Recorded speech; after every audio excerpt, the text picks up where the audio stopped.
voulais juste... alors, pour les deux dernières présentations, la dernière, il va falloir que je lise en détail ce soir parce que c'est beaucoup de nouvelles idées pour moi.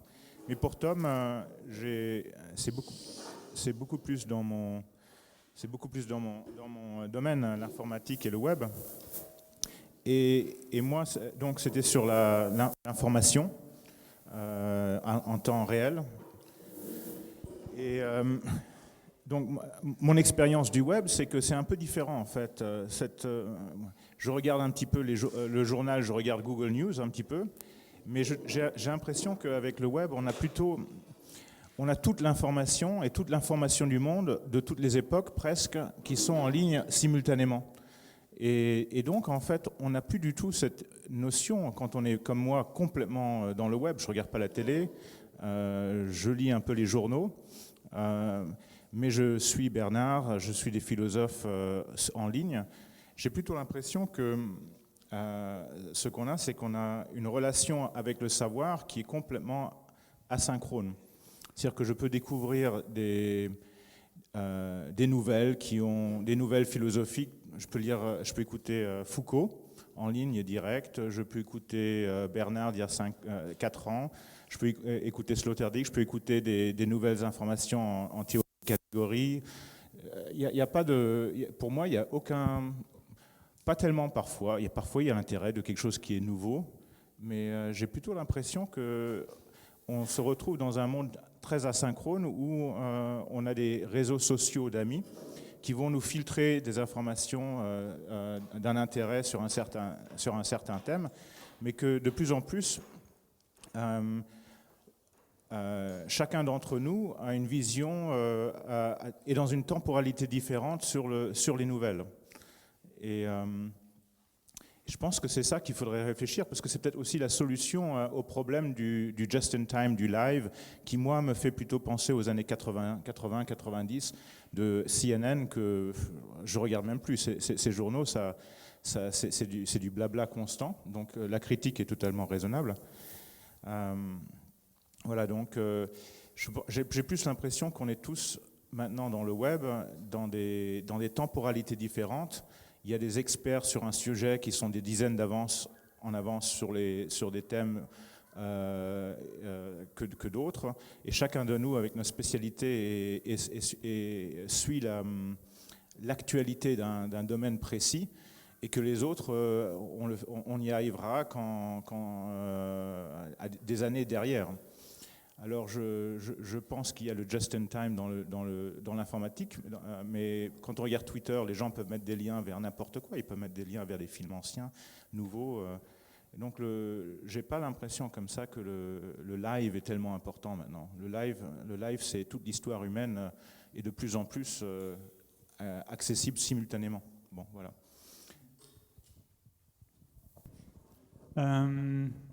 Yeah. Excusez-moi, mais je vais répondre en anglais si ça va. Thanks for the comment, and I think this is a very interesting comment, and it's something that I have been thinking about quite a bit when working on the text. And how I personally see it is that with this question, it's important to make a distinction between two very different tendencies that I think exist at the same time in the context of digital media. So on the one hand, I very much agree with you that there's, on the internet, a sort of experience of asynchrony, you say, right? So there's this idea of reading about the current event next to a lecture by Foucault, etc. And that's also, I guess, the kind of experience that you might get when you have a Facebook account, and if you see the way in which your newsfeed would fill up. For me, that is part of the sort of a potentiality or a possibility that digital media offer. It's something that's also present, for instance, on newspaper websites, where articles are always organized, of course, according to a system of hyperlinks, and in dossiers where a current event allows you to always read up on an event that happened a year ago, for instance. Yeah. So for me, that is definitely one sort of possibility, and I think it would have been good to mention this, and this is something that I did elaborate in my notes.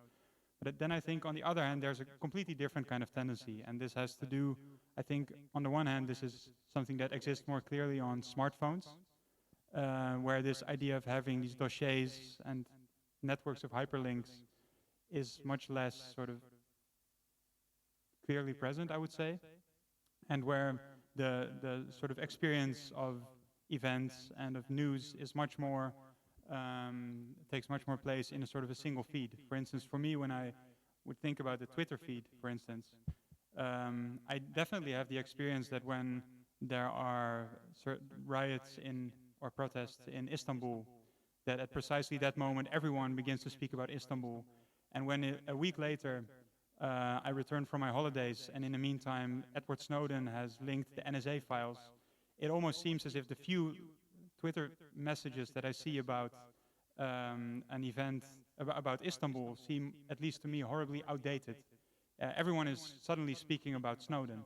So and I do think that, so the next thing I should say is that I think it's very much related to this concept of topicality, or which you would, as I understand it, also call actualité in French, which is the idea that indeed you might read up on a Foucault, or you might see a Foucault video popping up.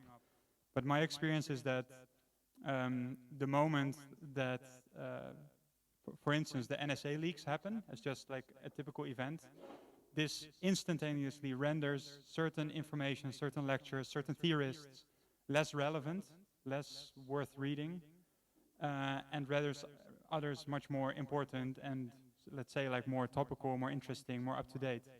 For instance, at the moment of the NSA leaks, you suddenly saw George Orwell's 1984 climbing up in the Amazon charts. So I think on the one hand you could say that there's a sort of an experience of sort of asynchrony, so that this is asynchronized, and that you suddenly read a book by George Orwell that was written some time ago again.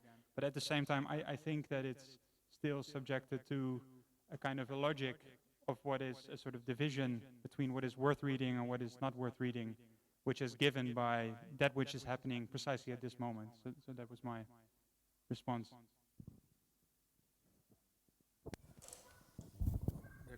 Et je suis d'accord, et je pense qu'il faut prendre les deux, donc. Et on a le même effet. Je travaillais à Altavista dans l'engin de recherche, et il y avait le même effet en fait. C'est-à-dire qu'il y avait certains thèmes, bon, qui étaient toujours presque les mêmes. C'était le sexe, qui était toujours extrêmement vu. Et après, il y a ce qu'on appelle le long tail, d'une infinité de requêtes complètement différentes. Et il ne faut pas tomber dans le piège, comme je pense c'était trop facile à l'époque de le faire, de dire tout le monde s'intéresse au sexe, donc comme dans les médias de masse, comme tout le monde s'y intéresse, on ne va faire que produire ça parce qu'on n'a que deux façons, qu'on va que parler à la majorité. Avec l'Internet, la masse des utilisateurs est dans le long tail, et donc invisible quand on regarde ça. Donc en fait, il faudrait faire des statistiques.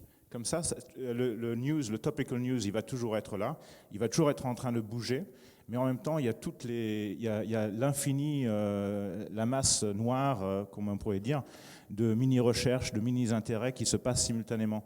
Et si on met les deux ensemble, je crois qu'on aura une vue d'ensemble qui est moins négative ou moins uniforme.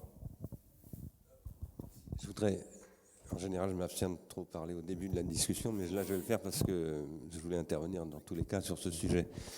En fait, je pense que il faut essayer de resituer ces questions dans une question globale du système de transindividuation qui tente de s'instaurer, ou des systèmes de transindividuation qui sont concurrents et qui tentent de s'imposer. À l'intérieur de la sphère industrielle, par exemple, entre les modèles googliens, facebookiens, etc., et puis entre la sphère industrielle et la sphère, disons, du hacking, disons, de ce qui tourne autour de la sphère industrielle, mais qui produit des solutions différentes, et toutes sortes d'autres activités qui font partie de la long tail, etc., on pourrait dire. Moi, ce que je crois, c'est que ce qui m'a frappé, en fait, je connaissais déjà le texte de Tom, mais... en fait, en l'écoutant une deuxième fois, enfin la première fois je l'avais lu, en l'écoutant, la première fois je l'avais lu, j'ai finalement entendu des choses que je n'avais pas entendues en première lecture, c'est bien ça qui est intéressant. Je pensais d'ailleurs, excusez-moi, je fais une petite remarque sur ce registre-là, à Patrick. Et pas seulement à Patrick, mais y compris à ce que je fais moi-même, parce que je pratique parfois. Patrick a mis une vidéo d'un artiste pendant qu'il parlait ce matin derrière. Et c'est un problème. C'est un problème parce que si on suit vraiment attentivement la vidéo, on perd le fil de ce qu'il dit. Et si on suit ce qu'il dit, on ne regarde pas la vidéo. Il y a quelqu'un qui a un philosophe français qui s'appelle Elie During qui a un petit peu parlé de ça. Son texte est assez connu. En commentant un texte de Glenn Gould parlant de l'aspirateur qui le dérange pendant qu'il travaille et en fait qui se sert du dérangement de l'aspirateur pour se mettre à travailler autrement. Pourquoi est-ce que je dis ça? Ça a un rapport avec nos discussions. C'est parce que, en fait, ce qui est intéressant avec ce qu'a fait Patrick, c'est de revoir ce qu'a fait Patrick. C'est-à-dire, nous enregistrons là, grâce à Christian, à Laetitia, à Patrice et à Caroline dans Pharmacon, nous enregistrons. Pourquoi est-ce que nous enregistrons? Ça, on pourrait dire c'est parce qu'il y a des gens qui ne peuvent pas venir au cours, donc ils vont regarder le cours après en ligne. C'est effectivement pour ça, mais c'est surtout pour pouvoir revoir. Voilà. Moi, d'abord, je revois parfois des trucs, en me servant d'ailleurs de la fonction de navigation, parce que je ne revois pas tout, mais je me sers des plans, enfin des prises pour naviguer, voilà, parce que je me sers de ma vidéo comme d'un livre. C'est ce qu'à l'IRI on appelle des vidéolivres. Et à l'IRI, on essaye de concevoir de vrais vidéolivres, c'est-à-dire avec des systèmes non pas de foliotage, mais comme on le dit, de plagination, non pas de pagination, de plagination. Et je pense que là, des nouveaux modèles attentionnels sont en train de des formes attentionnelles, comme le disait tout à l'heure, je ne sais plus qui m'a parlé, ce matin, Anaïs a parlé de l'invention de formes attentionnelles. Ce qu'a fait Patrick, pour moi, soit ça peut fonctionner comme un distracteur d'attention, et donc comme quelque chose qui dessert le travail d'exposé, soit ça sert à une mise en rhizome de l'attention qui appelle de la répétition, c'est-à-dire de la revue, de la révision et tout ça. Mais ça nécessiterait des prescriptions, des thérapeutiques, parce que c'est un petit peu comme les installations vidéo qu'on a vues pendant longtemps, où les gens ne savaient absolument pas comment réagir dans les expositions d'art contemporain, parce qu'ils se trouvaient... Qu'est-ce qu'ont fait les gens qui allaient dans les musées, dans les expositions? Ils allaient voir des tableaux, c'est-à-dire ce que j'appelle moi des objets spatiaux. Et tout à coup, on les confrontait à des objets temporels. Ils ne savent absolument pas faire. Ils ont le même problème que les gens qui, pour la première fois, ont vu des films et qui voulaient voir des... Voilà, à l'inverse. Donc, et ça, il y a une histoire de ça. L'attention, ça se construit. J'en avais fait un commentaire à partir d'un texte de Stendhal sur le fameux soldat de Baltimore qui n'était pas capable. Il n'avait jamais vu de pièce de théâtre, donc il ne voyait absolument pas la différence entre la pièce de théâtre et le réel. Et du coup, il a tiré sur un acteur, voilà, en croyant qu'il commettait un assassinat. Alors, je reviens maintenant au sujet, mais ça fait partie de ce que je viens de dire. Ce dont a parlé, à mon avis, réellement Tom, c'est pas le rapport, là, pour le coup, c'était pas la question real time, deferred time, c'était la question push-pull. Et il y a ce qu'on appelle les push médias, c'est les industries culturelles qui tendent à vous servir tous. C'est comme dans la restauration rapide, c'est-à-dire qu'on a absolument tout standardisé, tout le monde prend la même chose, etc. Donc on appelait ça l'industrie culturelle de masse. Et c'est déversé par d'énormes tuyaux, TF1, etc., qui vous matraquent sur 15 millions de temps de conscience tous les soirs à la fin des années 90 en France. Je dis ça parce que j'avais les chiffres à l'époque, je faisais des études là-dessus à l'INA. 15 millions de personnes qui se bouffaient le JT de 20h avec Patrick Poivre d'Arvor. Ça, c'est énorme. C'est ce qu'on appelle du push. Et à la fin des années 90, c'est apparu, au début des années 90, mais c'est à la fin des années 90 que le web est devenu une pratique populaire, disons, parce qu'au début, c'était une pratique plutôt commerciale, scientifique, etc., ou de hacker. On a vu apparaître les pull attitudes, je dirais, qui sont aussi, on a appelé ça les pull médias, par exemple les démarches de websites, etc., où on offre Typiquement, Wikipédia, c'est du pool média, hein. C'est du new media, pool média, c'est-à-dire je veux, je sais pas, aller voir. Tout à l'heure, par exemple, j'ai vérifié, parce que je n'étais plus sûr de moi, pour préparer ma question sur le théos, le théâtre, etc. Je me suis dit, il faut que j'aille revoir. Voilà, je suis allé sur le web, je suis allé vraiment dans une démarche pool pour aller retrouver l'étymologie de théos et vérifier que, effectivement, parce que je savais ça il y a bien longtemps, mais ça évolue l'étymologie. Donc j'ai vérifié qu'aujourd'hui, d'après le web en tout cas, on ne connaît toujours pas la racine de théos, hein, officiellement. Ça, c'est une démarche pool. Je fais partie des gens comme toi, comme la plupart des gens qui sont ici d'ailleurs, qui spéculent, positivement parlant, sur la chance, la possibilité que, avec le web et le digital media, on passe du push au pull. Mais ce n'est pas ce qui se passe. Ce qu'a décrit tout à l'heure Tom, c'est la réalité qui est en train de monter en puissance, y compris avec des stratégies de masquage du push derrière le pull, avec les pages Facebook par exemple, qui est une technologie où j'utilise les attitudes pull des individus pour faire du push en réalité. Et les stratégies, quand par exemple Frédéric Kaplan a étudié la démarche de Google, c'est exactement ça. Comment j'utilise les attitudes pull pour faire du push. Donc tout ça nécessite des analyses très fines. On ne peut pas les décrire massivement, en plus parce que c'est une guerre en ce moment.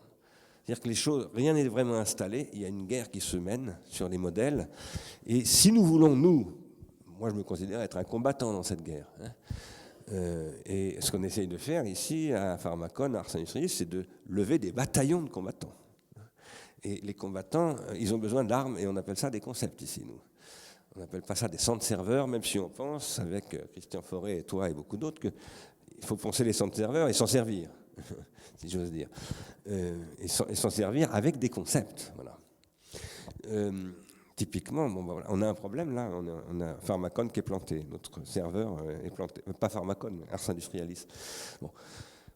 Nous essayons ici de faire des agentements vraiment de ce type-là, c'est-à-dire des vraies pratiques, on a vraiment des pratiques, on invente des pratiques, mais on essaye de développer ces pratiques avec des concepts, et à mesure qu'on développe ces pratiques et qu'on rencontre des obstacles, on essaye de transformer les concepts, de faire de l'invention catégoriale conceptuelle, etc. Donc, alors, par rapport à ce que disait Tom, moi je pense qu'il décrivait quelque chose de vraiment important, qui m'est apparu là très clairement dans ce que vous avez dit tout à l'heure, ça ne m'était pas apparu à la première lecture, et qui est que, dans le contexte de ce que je viens de dire, c'est-à-dire une repushisation généralisée du web, qui est vraiment une démarche très systématique, hein, avec le profilage, disons, en règle générale, hein, qui consiste à faire que finalement vous vous branchez, c'est surtout avec les smartphones hein, que ça se marche comme ça, c'est-à-dire vous vous abonnez à des machins, alors comme les opérateurs vous proposent un abonnement, un kit, quoi, hein, une offre intégrée, cinéma, télé, machin, truc, etc. Bon. Eh bien, vous vous retrouvez à être en perpétuelle connexion. Voilà. Et qu'est-ce qui se passe ?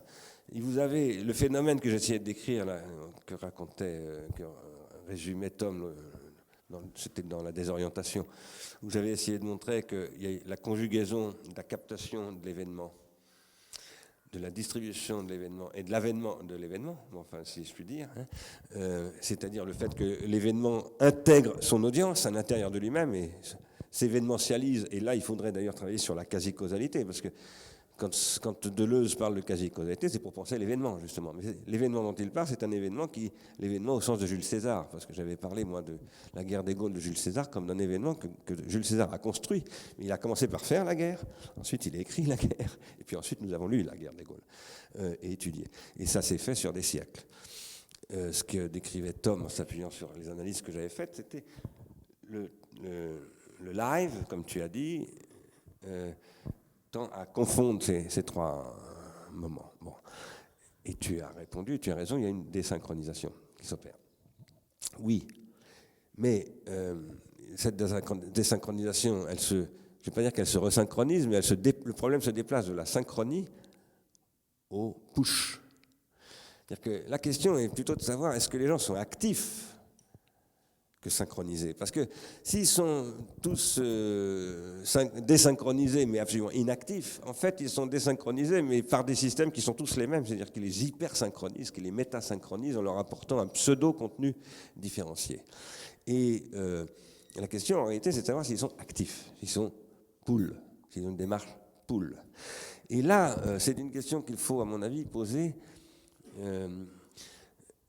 C'est un sujet d'ailleurs pour discuter à la fois avec l'avenir de la presse et aussi pour réfléchir à ce que j'ai appelé l'autre fois à Ars Industrialis des coopératives de savoir, des vraies coopératives de savoir. Je pense moi que nous devrions nous transformer en coopératives de savoir et faire du web des instruments de coopératives de savoir.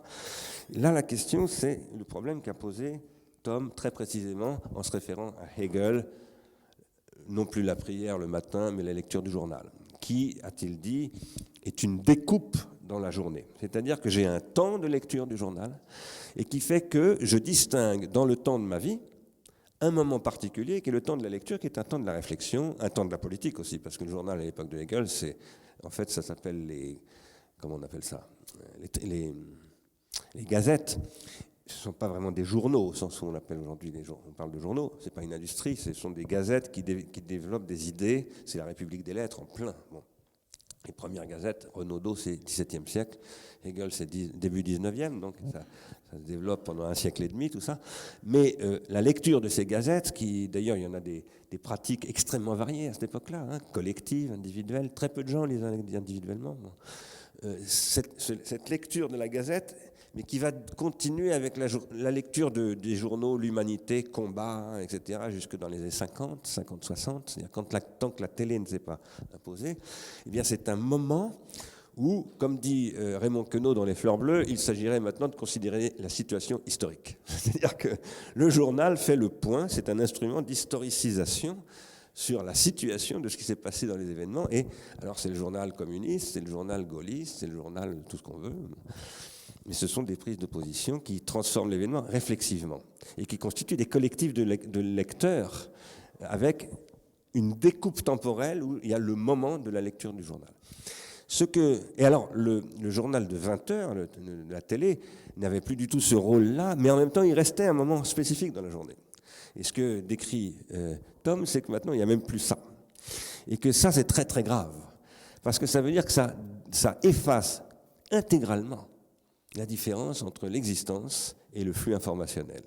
C'est-à-dire que, en fait, l'existence devient un accident qui se produit autour d'un flux informationnel qui est le tuteur global sur lequel peut se produire de temps en temps, tiens, on tombe amoureux de quelqu'un, mais c'est totalement anormal parce que le flux informationnel est là et structure absolument tout. Je présente les choses évidemment de manière un peu caricaturale, mais c'est pour essayer de montrer de grandes tendances. Alors, je dis cela parce que, je vais m'arrêter, ça c'est une nouvelle forme de captation de l'attention. C'est une nouvelle forme de captation de l'attention qui exploite l'addiction des individus à la connexion. Puisque on a bien vu, nous observons tous ça sur nous-mêmes. Hein, peut-être qu'il y a des gens qui échappent à ça ici, mais en tout cas moi j'y échappe pas du tout. Je suis addict à la connexion. Dès qu'on se sait connecté, connectable, vous savez bien, on arrive quelque part, il y a une liaison Wi-Fi ici. Quoi, il n'y a pas de liaison Wi-Fi. C'est comme, ça me rappelle un truc où un Américain arrive, quoi, il n'y a pas de boîte automatique sur les bagnoles françaises. C'est complètement plouc, quoi.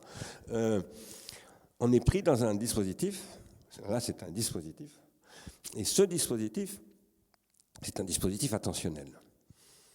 Mais ce dispositif attentionnel, il peut être investi de formation de l'attention de toutes sortes. Une question pour moi qui est très importante, c'est de reconstruire de la découpe dans le flux informationnel.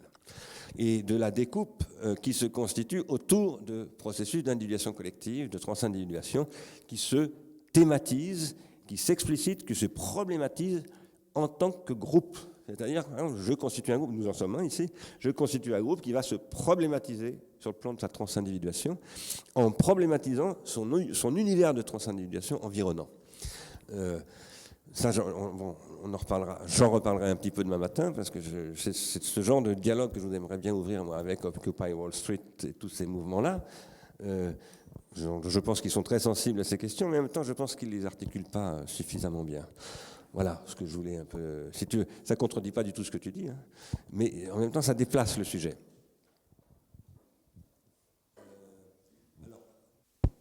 Ok, mais je voulais rester dans le même sujet. Pour parler du phénomène qui n'est pas véritablement une émergence parce que ce n'est pas encore massif, mais c'est un phénomène, je trouve, assez intéressant. Ce sont les médias qu'on appelle pure players, dont l'exemple le plus connu est Pure Players, qui s'appelle Pure Players parce qu'ils sont présents exclusivement sur Internet. L'exemple le plus connu en France, c'est évidemment Mediapart, puisque ce sont eux qui ont quelque part fait tomber l'ancien ministre de l'économie. Ce qu'ils ont de spécifique, c'est qu'ils sont sans publicité, et donc je pense que c'est assez intéressant par rapport à la manière dont ils construisent leur information et par rapport à la manière dont l'attention se déploie. La contrepartie étant évidemment qu'ils sont payants. Alors ce n'est pas des sommes énormes, mais ils sont payants. Le fait qu'ils soient présents exclusivement sur l'Internet, ça répond également à une nécessité économique pour eux, puisque le coût de production est effectivement beaucoup plus faible. Et alors, ils passent par l'écriture, donc des articles comme on peut en trouver sur le site Internet du Monde ou du Nouvel Obs ou que sais-je, mais également par l'image et par la vidéo. Il y a un autre exemple qui est moins connu que l'exemple de Mediapart, et je sais que normalement vous devez le connaître puisque vous avez déjà été interviewé sur le site Arrêt sur Image, même si l'interview s'était pas très bien passée, très mal. Hein. Mais bon, qui est intéressant parce que d'abord c'était une émission un petit peu exceptionnelle, c'est un site de critique des médias, et je trouve qu'ils ont une bonne réponse par rapport à la question de la temporalité, puisque toutes leurs émissions sont téléchargeables. Et en général, elles se passent bien, à part celle-là, effectivement, qui s'était très mal passée.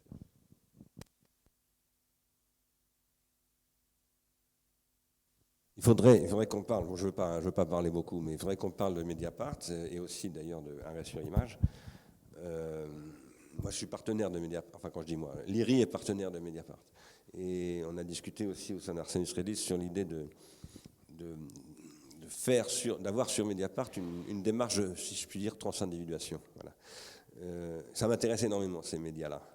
Et je pense que voilà, ça fonctionne d'abord. Hein. Mediapart, c'est aujourd'hui le média qui se porte le mieux en France. 100 000 abonnés espérés d'ici à la fin de l'année, payants. Aucune publicité, pas de coût d'impression, pas de NMPP, etc., etc. Ça marche très très bien.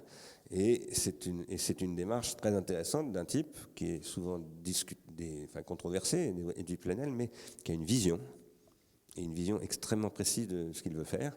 Voilà. Et rien que pour ça, je trouve qu'il faut soutenir ce journal, parce qu'il y a très très très peu de gens qui ont des visions aujourd'hui. Voilà. Il en a une, et en plus elle est bonne, parce qu'elle fonctionne. Après, on peut discuter plein de choses, mais moi je trouve que c'est un phénomène extrêmement important. J'étais aux États-Unis avec Edouard Planel, c'était un hasard. Mais, moi, j'étais à NYU, il est venu lui aussi, il a fait une conférence, et je peux vous dire qu'aux États-Unis, il a fait un tabac. Voilà. Enfin, à NYU, il a fait un carton énorme, quoi. En plus, New York, c'est pas n'importe quelle ville en matière de presse. Il y avait toute la presse américaine qui était là, et ça les a bluffés, quoi. Voilà. Mais bon, ça, il faudra qu'on en reparle peut-être tout à l'heure, parce que je pense qu'il faut que nous ayons, nous, ici, là, je dis Ars Industrialis, pas simplement Pharmacon, que nous ayons une réflexion très, très précise sur la presse. Et pas seulement sur la presse, mais sur l'édition. Je vais en reparler demain, donc j'y reviendrai de toute façon. Paolo, oui. Gérald. Paolo d'abord, Gérald ensuite. D'accord. Et je voudrais reprendre la remarque de Bernard sur les push technologies push, et donc reprendre ce qu'a dit Tom. Et je voudrais remercier vraiment beaucoup Tom pour cet exposé, parce qu'il m'a donné le courage pour comprendre une chose, qui est ça. Je dis cela parce que je dois le dire. En tant que je viens des études déleuziennes, et je dois dire ces choses-là. Il m'a donné le courage pour vraiment critiquer la notion ou le concept de résistance. Et alors, je cherche d'écrire les raisonnements que j'ai fait à partir de l'intervention de Tom. Et j'ai pensé tout d'un coup aux sociétés de contrôle et à l'interprétation qu'a donnée Bernard. Quand Tom a parlé de push technology, j'ai pensé à Pharmacologie du Front National, Bernard parle de dealers, c'est-à-dire l'entreprise qui suministre les pharmacas numériques. Ils suministrent dans une façon qui ce n'est pas une façon thérapeutique, mais c'est une façon qui vise à l'exploitation des cerveaux, des pulsions, etc. Et alors, si on pense à ce que veut dire push, ou comme on utilise le mot push en anglais, et pusher, c'est la même chose que dealers.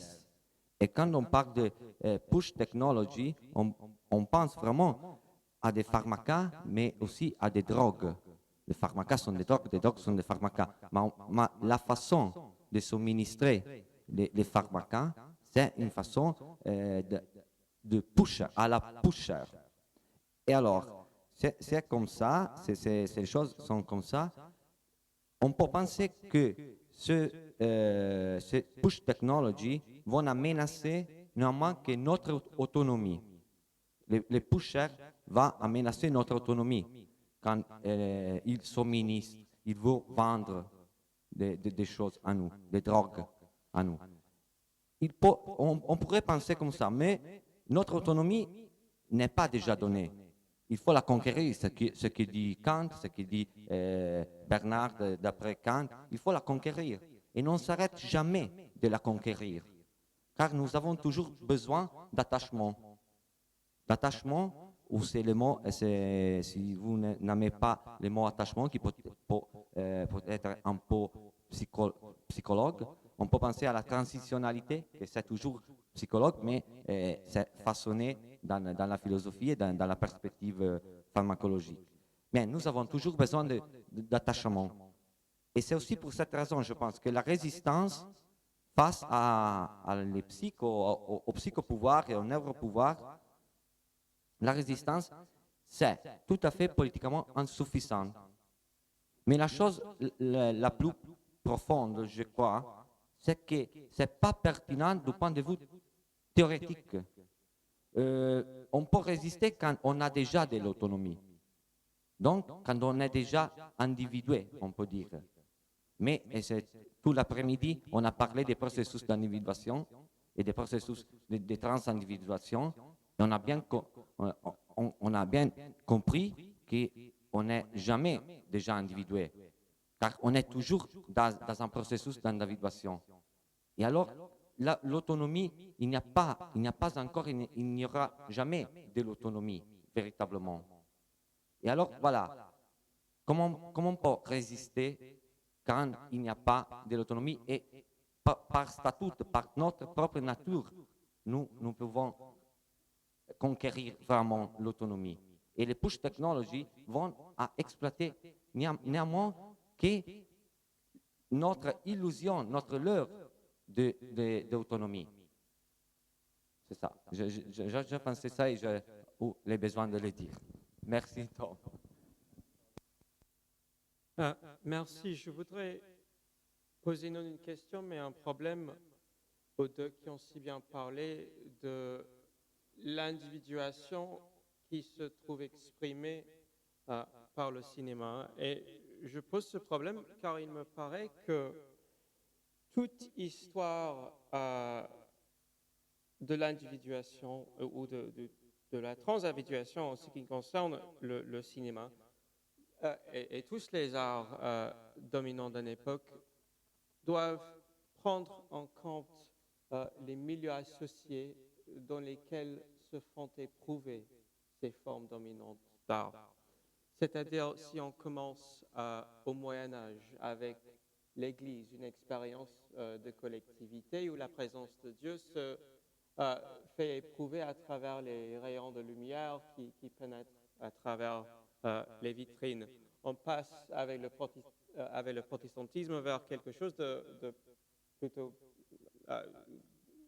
il y a un élément de participation avec la chanson, mais je pense ici plutôt peut-être aux pièces et le théâtre.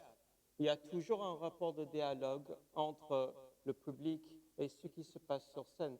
C'est ça qui explique l'évolution relativement tardive de thèmes théâtrales par rapport à l'évolution du roman ou de la poésie, par exemple. si le public n'aime pas une pièce, on jette des tomates, on lance des choux-fleurs, et ça a toujours empêché l'évolution de thèmes et même de formes théâtrales.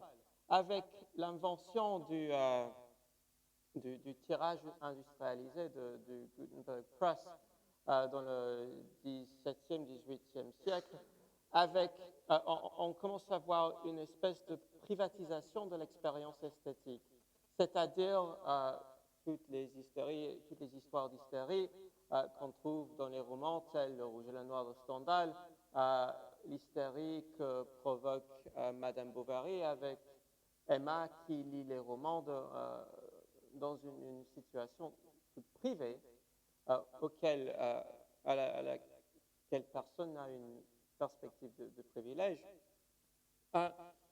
Et on passe de la privatisation qu'entraîne le roman jusqu'au cinéma. Et avec le cinéma, on a une espèce de nostalgie pour la collectivité, c'est-à-dire tout le monde immersé dans le noir regarde leurs films de manière individuelle. Maintenant, il me paraît que nous avons passé à une autre étape, peut-être la toute dernière étape, où on a même jeté avec cette nostalgie pour la collectivité. On a tenté d'en finir avec cette hantise de la collectivité qui se trouve dans le fait de regarder des films dans le noir en public. Car de plus en plus, les films sont téléchargés. Ils se font regarder sur les écrans de l'ordinateur. Les cinémas, les industries cinématiques ont été poussées à, comment dire en anglais, contrived measures. Ils ont vraiment dû trouver des manières clichés, stéréotypées pour recapter leur public avec, par exemple, le 3D cinéma, le cinéma, les films en 3 dimensions. Tout en essayant de recapter un public. Mais ce n'était qu'un public virtuel, imaginaire, nostalgique, car on était dans le noir. Nous n'avons plus même ça. Et comme on a vu avec l'invention du roman au XVIIIe siècle, la privatisation de la littérature, on voit maintenant la privatisation du film. Qu'est-ce qu'il faudra faire pour les cinéastes, pour les réalisateurs, pour soit prendre en compte cette évolution technique ou même pour tenter de trouver une alternative à cette conjoncture-là? Je suis d'accord avec la perspective d'une nostalgie et des conditions techniques du cinéma qui sont disparues, des conditions techniques du cinéma qui sont instituées depuis le commencement du cinéma et qui aujourd'hui sont disparus. Et aussi ils ne sont pas disparus, mais ils produisent des sentiments de nostalgie pour quelque chose. Et on voit, ce qui est très intéressant, c'est qu'on voit dans quelques films qui sont dans son circuit normal, au circuit d'exhibition dans la salle, on voit quelques films qui reprennent du point de vue du cinéaste ce sentiment de nostalgie qui ont, par exemple, il y a la différence entre la tendance au cinéma contemporain, c'est très visible, la différence entre la vélocité du cinéma mainstream et le lentement du cinéma d'auteur, et qu'il y a des schémas ou des conditions institutionnelles qui attachent une condition de sérieuxité. Est-ce qu'on dit sérieuxité? Non. Donc, une condition de sérieux aux dernières Et ça, ça, on peut dire qu'il est la liaison entre, comment est-ce qu'on dit, qu'il y a une idée nostalgique de quelque chose que le cinéma a promis de faire et qu'il n'a pas réussi. Et ça se vit ici, dans ce moment, de 2012-2013, on voit ça. Et ça, c'est la question d'un art qui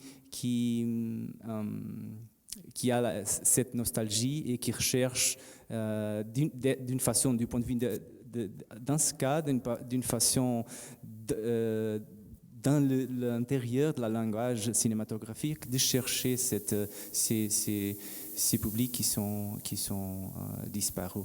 Et après ça, il y a aussi des petites innovations techniques qui cherchent de retrouver le public, l'expérience nostalgique, comme tu as dit. Et, je pense que les cinéastes, ils ont des responsabilités de créer des images, et ils n'ont pas des responsabilités de rechercher et de rattraper les spectateurs qui sont fuis des salles ou qui sont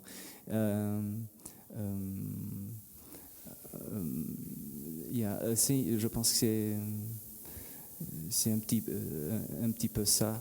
Hein. Je voulais dire quelque chose, mais... On va donner la parole à Ednaï avant que je te passe la parole.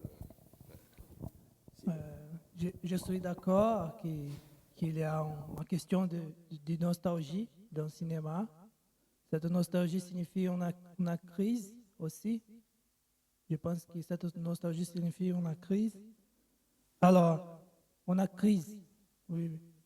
Et alors, quand je pense, par exemple, en Farhaki, cette crise a provoqué toujours lui à penser, à faire un méta-cinéma, je pense, un archi-cinéma, à chercher tous les moments qu'est-ce que c'est l'histoire du cinéma, qu'est-ce qui s'est passé dans le cinéma, qu'est-ce que le cinéma a donné à la société. Mais aussi, aujourd'hui, on parlait de la première question, je pense qu'il a commencé à parler de non-synchronisation, asynchronisation. Aussi, il y a une perspective pour la collaboration aussi. Et on pensait au cinéma non seulement pour le grand public, mais aussi pour le cinéma, comme on a une expérience collective. C'est seulement on a image pour donner au public, mais pour faire les images, pour faire une expérience. C'est ça, pour moi, c'est aussi une chose intéressante. Mais voilà. Et la question est post-Godard, post-débat, il y a un cinéma de Pedro Costa, un cinéaste portugais, oui. Et il tente de faire un cinéma qui fait des images qui tente à émanciper, je peux dire, peut-être, à émanciper les images, à donner une nouvelle mise en scène qui c'est pour les personnes qui ne font pas film, c'est les pauvres, je ne sais pas, il y a la question sociale du Portugal, il donnait, c'est un film qui fait une expérimentation de mise en scène neuve, qui c'est pas voilà, les formats les stéréotypés de grand public, l'histoire du cinéma normalisée. Voilà. Je vais me permettre d'intervenir sur la remarque de Gérald et aussi de poser une question sur un des exposés de ce matin. Alors Gérald, sur l'évolution du cinéma et sa privatisation, je pense, et je pense que nous sommes certains à le penser à l'IRI également, que avec la privatisation du cinéma, il y a aussi la privatisation des moyens de production du cinéma. C'est-à-dire que nous allons pouvoir, nous sommes de plus en plus nombreux à pouvoir produire des films. C'est ce que nous faisons à l'IRI d'ailleurs. Et alors du coup, j'ai peut-être 2 exemples. C'est Alexandre Astruc qui parlait en 48, je pense, de la caméra stylo. Alors c'est pas la caméra qui serait une petite caméra, mais une caméra qui permettrait une nouvelle forme d'écriture. Astruc précise dans son texte que Descartes ferait du cinéma. Il s'enfermerait dans sa chambre avec du film 16/9 pour faire des films et écrire le discours de la méthode en film. Une autre pratique un peu plus triviale consiste dans les films de mariage. Peut-être que vous avez déjà assisté à cela. C'est les amis des mariés qui, très régulièrement, après le discours des parents, exposent un petit montage sur la vie passée et qui est donc une pratique cinématographique collective et très populaire et qui se développe. Donc du coup, le cinéma peut s'ouvrir sur un milieu associé par ces nouvelles pratiques. Et alors concernant les exposés de ce matin, j'avais une question idiote mais qui peut peut-être donner lieu à une réflexion intéressante, c'est sur l'exposé des drones. Et je me demandais si les drones n'étaient pas une forme pratique de ce que Platon décrit comme étant les gardiens de la cité idéale. Ça veut dire policiers, guerriers et décideurs. Et à ce moment-là, est-ce que les drones ne sont pas le résultat d'un devenir non politique de la grammatisation littérale? Ce que je propose, c'est qu'on reporte cette discussion-là à tout à fait la fin, parce que je ne voudrais pas qu'on sorte des exposés de cet après-midi, mais c'est une question importante, donc on y reviendra après avec Patrick. Okay. Alors, juste pour répondre à Simon là à l'instant, ce dont tu parles, quand tu dis on va tous pouvoir devenir des cinéastes, faire un film de mariage, c'est faire du cinéma. Non. Filmer, c'est pas faire du cinéma. Le cinéma, c'est une industrie et aussi c'est mi une industrie, mi un art. Et donc, tout le monde ne peut pas, prenant une caméra, ne fait pas un film. Un film qui peut être vu par... là, je reviens à ce que vous disiez. Alors, moi, je m'exprime avec mes mots qui ne sont pas des mots de philosophie, qui sont des mots de cinéaste, donc de quelqu'un qui ne sait pas parler, parce que... voilà. Non, mais je suis pas très bonne en mots, je suis bonne... je sais pas si tenter... Mais quand même, je peux rectifier des choses qui me semblent... un peu faux, c'est-à-dire faire des images, c'est pas forcément faire des films, et ni faire des films qui peuvent être, qui ont l'ambition d'être mis dans le monde et vus par beaucoup de gens, qui ont la prétention, puisque quand je dis c'est une industrie, ça veut dire que ça coûte de l'argent parce que ça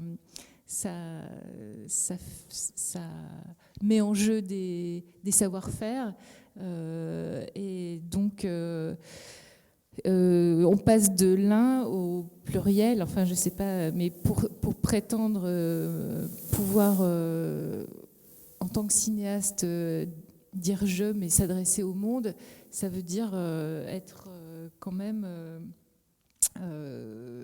capable justement d'attirer l'attention, de la maintenir dans une salle noire. Voilà, ça veut dire on fait se déplacer des gens, on les fait payer pour leur montrer quelque chose qui doit être digne d'attention. Alors après, on peut prendre différentes formes, parce qu'il n'y a pas les cinéastes, il y a des individus qui font des films comme des peintres font chacun des tableaux différents. Donc ça met en jeu plein de problématiques. Et pourquoi les gens ont de moins en moins d'envie d'aller dans des salles noires? C'est ce qu'on leur propose de plus en plus, effectivement, d'images, de formes d'images différentes.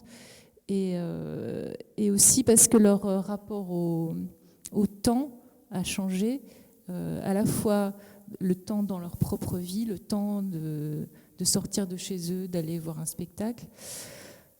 Parce que ça reste quand même un spectacle, même s'il est intime. Effectivement, il n'a pas le... Moi, c'est ça que j'aime bien, c'est que les spectateurs ne peuvent pas mettre des tomates sur l'écran en direct. C'est qu'on est normalement hors hystérie Quand on est un spectateur de cinéma, on n'est pas autorisé à répondre au cinéaste en direct.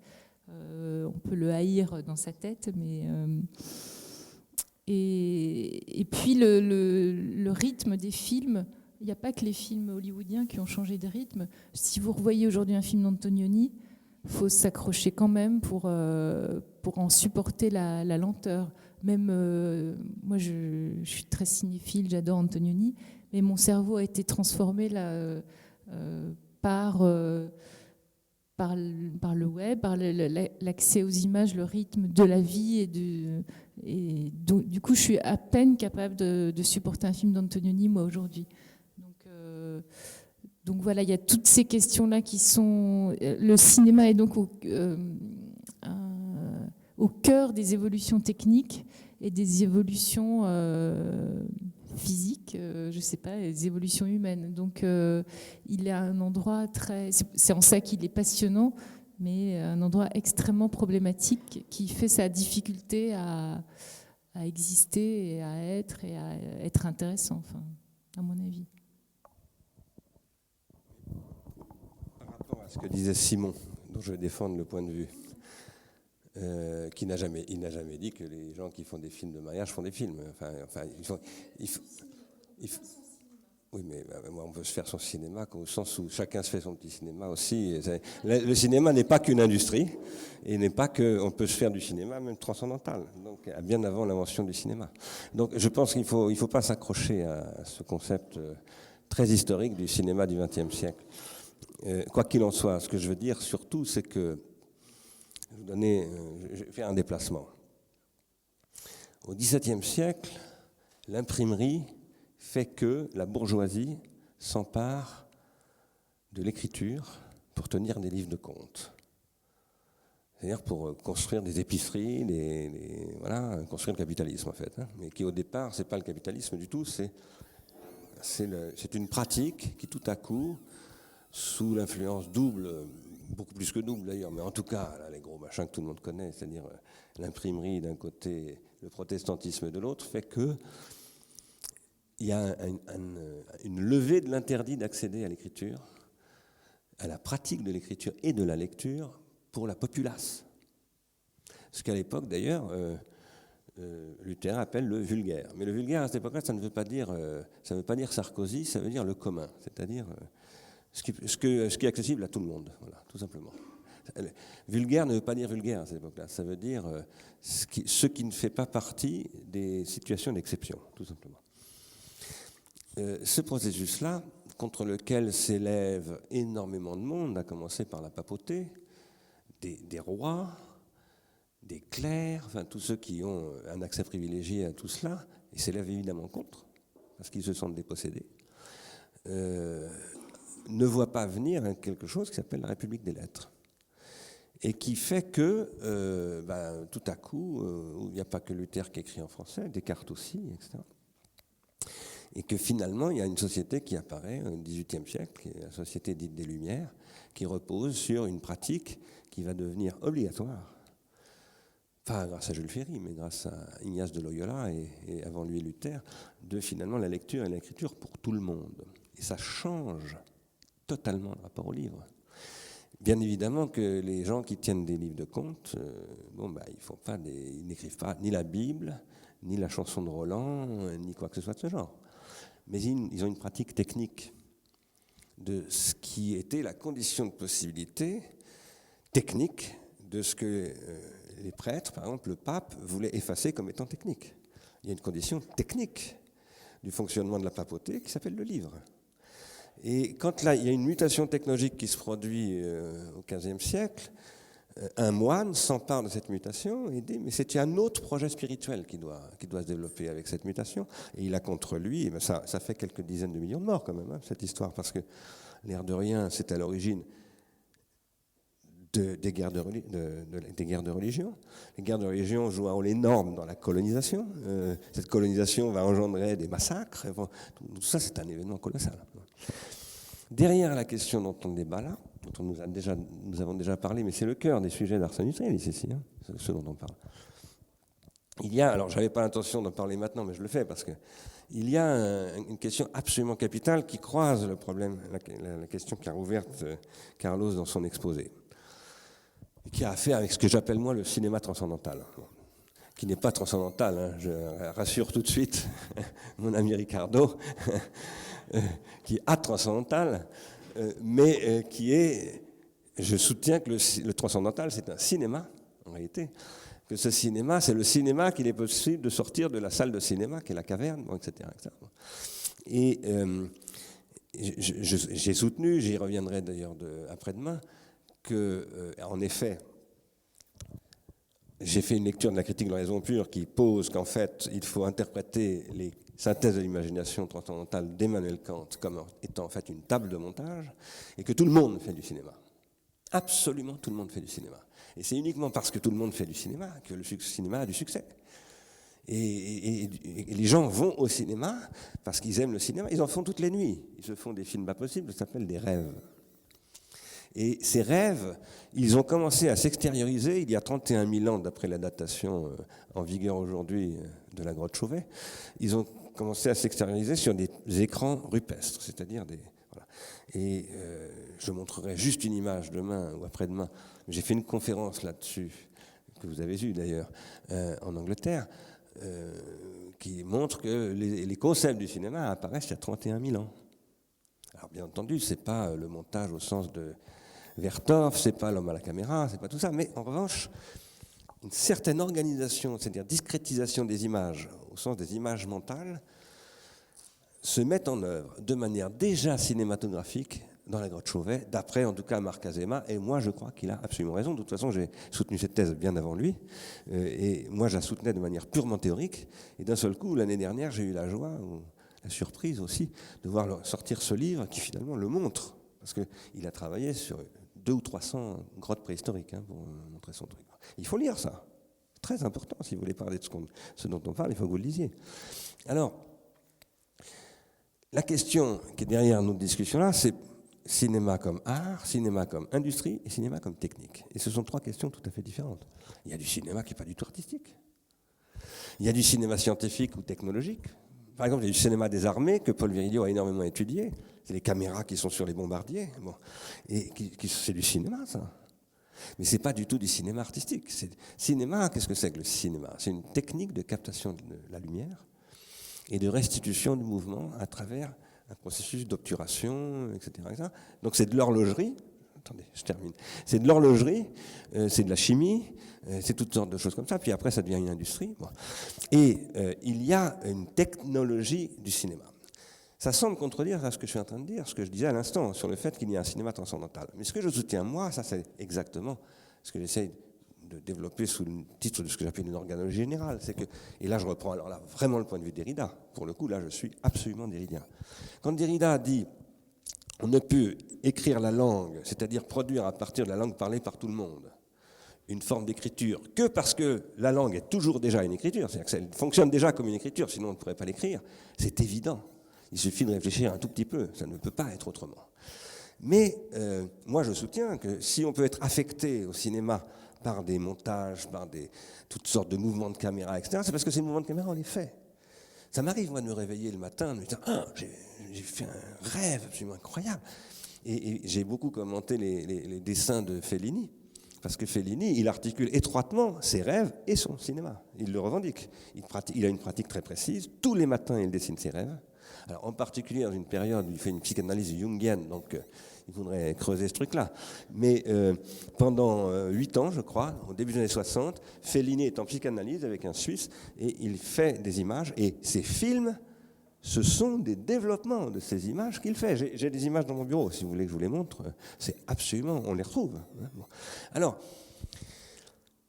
le cinéma, au sens où nous en parlons aujourd'hui, c'est un processus organologique de concrétisation, et je prends le mot au sens de Simondon, de concrétisation de ce que Jung appellerait des archétypes, et Simondon aussi appelle ça des archétypes, mais moi je considère que ce ne sont pas du tout des archétypes, je dis que ce sont des structures atranscendantales de la situation organologique. Et ça, c'est ce que beaucoup de cinéastes ont du mal à penser, y compris Georges Sadoul, qui était pourtant marxiste, qui donc était matérialiste et qui posait, comme tous les marxistes, en principe que c'est la technique qui est à l'origine des phénomènes humains, qui aurait dû en tout cas le poser, et bien finalement il ne le fait pas dans un livre qui s'appelle L'invention du cinéma, qui est commenté par Bazin, André Bazin.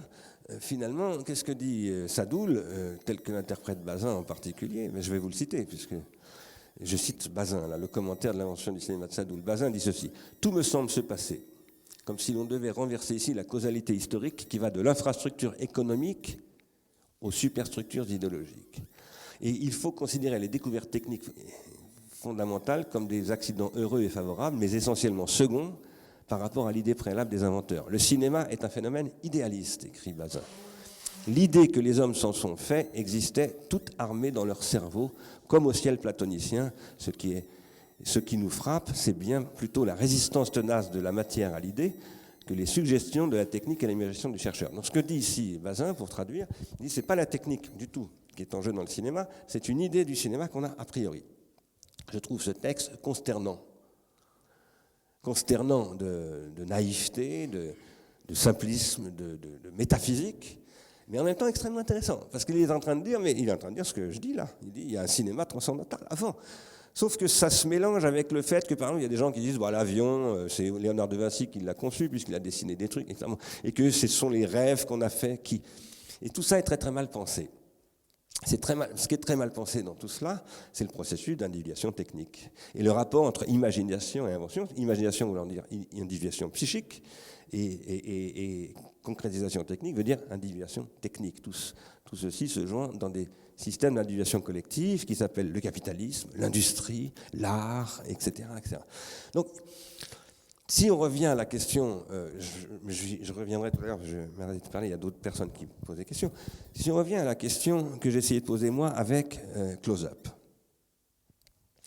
qui est un film de Abbas Kiarostami, et dans lequel, vous l'avez vu? Bon, je ne sais pas qui a vu Close Up ici. Il y a des gens qui ont vu Close Up ici? C'est un film absolument fabuleux, à mon avis, et accidentel. Accidentel, puisque Kiarostami, je le raconte, excusez-moi, mais c'est très important. Je vous recommande vraiment de voir le film. Maintenant, pour les Français, il existe en édition Montparnasse, donc vous pouvez l'acheter, il est disponible, vous n'êtes pas obligé de le pirater. C'est un film dont il faut un tout petit peu raconter l'histoire. Un jour, Kiarostami va à Téhéran chez, comment s'appelle-t-il, Marc Malbaf, parce qu'il est en train de tourner un film. Il est vraiment en train de faire un film, et il est en Iran, chez les mollahs, il dépend du matériel qu'on veut bien prêter, comme c'était un peu comme l'Union soviétique, c'est-à-dire il faut que le pouvoir religieux vous prête le matériel. Bon. Donc, il a besoin d'une caméra et il va voir Marc Malbaf pour essayer de s'arranger avec lui pour avoir accès à ce matériel, parce qu'il est en train de tourner. Marc Malbaf n'est pas là. Il rentre, il s'installe chez lui, il s'assoit et il trouve un canard, qui est une espèce d'équivalent iranien de Paris Match. Et il tourne les pages comme ça, comme on fait quand on attend quelqu'un et qu'on s'emmerde, et il tombe sur un titre qui est celui qui se faisait passer pour Marc Malbaf. Et il a en photo un type qui s'appelle Hossein Zabzian, qui est un monsieur qui a existé, qui est mort maintenant, qui était un pauvre de Téhéran, un de ces très nombreux chômeurs de Téhéran, qui s'est fait arrêter par la police. 15 jours, 10 jours avant que Kiarostami lise le truc dans le journal, il s'est fait arrêter par la police parce qu'il s'est fait passer, il est en prison, il s'est fait passer pour un metteur en scène de cinéma. Alors là, Kiarostami dit, Marc Malbaf arrive entre-temps et il dit, t'as lu ce truc-là? Il dit, ouais, j'ai lu. Qu'est-ce que t'en penses? C'est incroyable, ce machin. Il dit, écoute, tu sais ce qu'on fait? J'étais en train de tourner un film, je vais prévenir mon producteur, j'arrête le film, on va filmer ce mec-là. Et ils s'en vont à la prison. C'est raconté par quelqu'un qui vient ici, d'ailleurs, pas loin d'ici, à Enel Vieille, régulièrement, qui est un cinéaste iranien lui-même, qui s'appelle Hormuz Key, et qui a discuté avec... Je sais ça de manière certaine, parce qu'il a même fait un livre où il raconte l'histoire de ce film. Il est allé faire raconter par Kiarostami exactement comment s'est passée la chose. Et ils sont donc allés à la prison. Et qu'est-ce qu'ils ont rencontré? Un type qui était un fou de cinéma. Ce n'était pas un fou de Dieu. Il y a des fous de Dieu, et puis il y a des fous de cinéma. J'en connais d'autres, moi. Alain Resnais, Jean-Luc Godard, Henri Langlois, c'était des fous de cinéma. Et moi, je soutiens que l'origine de la nouvelle vague, c'est les amateurs de cinéma qui ne sont pas des cinéastes. Et qui prennent très au sérieux l'histoire d'Astruc, mais qui ne la prennent pas comme Astruc le dit. Et qui se disent, la caméra... Je dis ça parce que j'ai eu moi-même ce fantasme. J'ai fait une école de cinéma, moi. Et que j'ai abandonné parce que je me faisais chier, je trouvais ça très pénible. Mais aucun intérêt à ce qu'on me racontait dans cette école. Mais, par contre, je fantasmais sur les vitrines où je voyais des caméras Beaulieu à 30 000 francs, 16 mm. Et c'est celle qu'a acheté Godard, avec laquelle il a fait son premier film. Parce qu'à partir de la fin des années 50, cette caméra apparaît et on peut faire des films avec ça et un agra. Bon. Et ça, c'est la privatisation au sens dont il parlait tout à l'heure. Nous sommes en train de vivre quelque chose comme ça.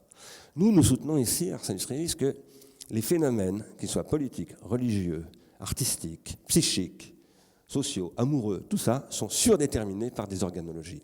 Et que donc, quand l'organologie tousse, tout le reste s'enrhume. Ça veut dire que, c'est pour ça que j'ai fait cette conférence en prenant l'exemple d'un film qu'en fait je n'ai pas vu.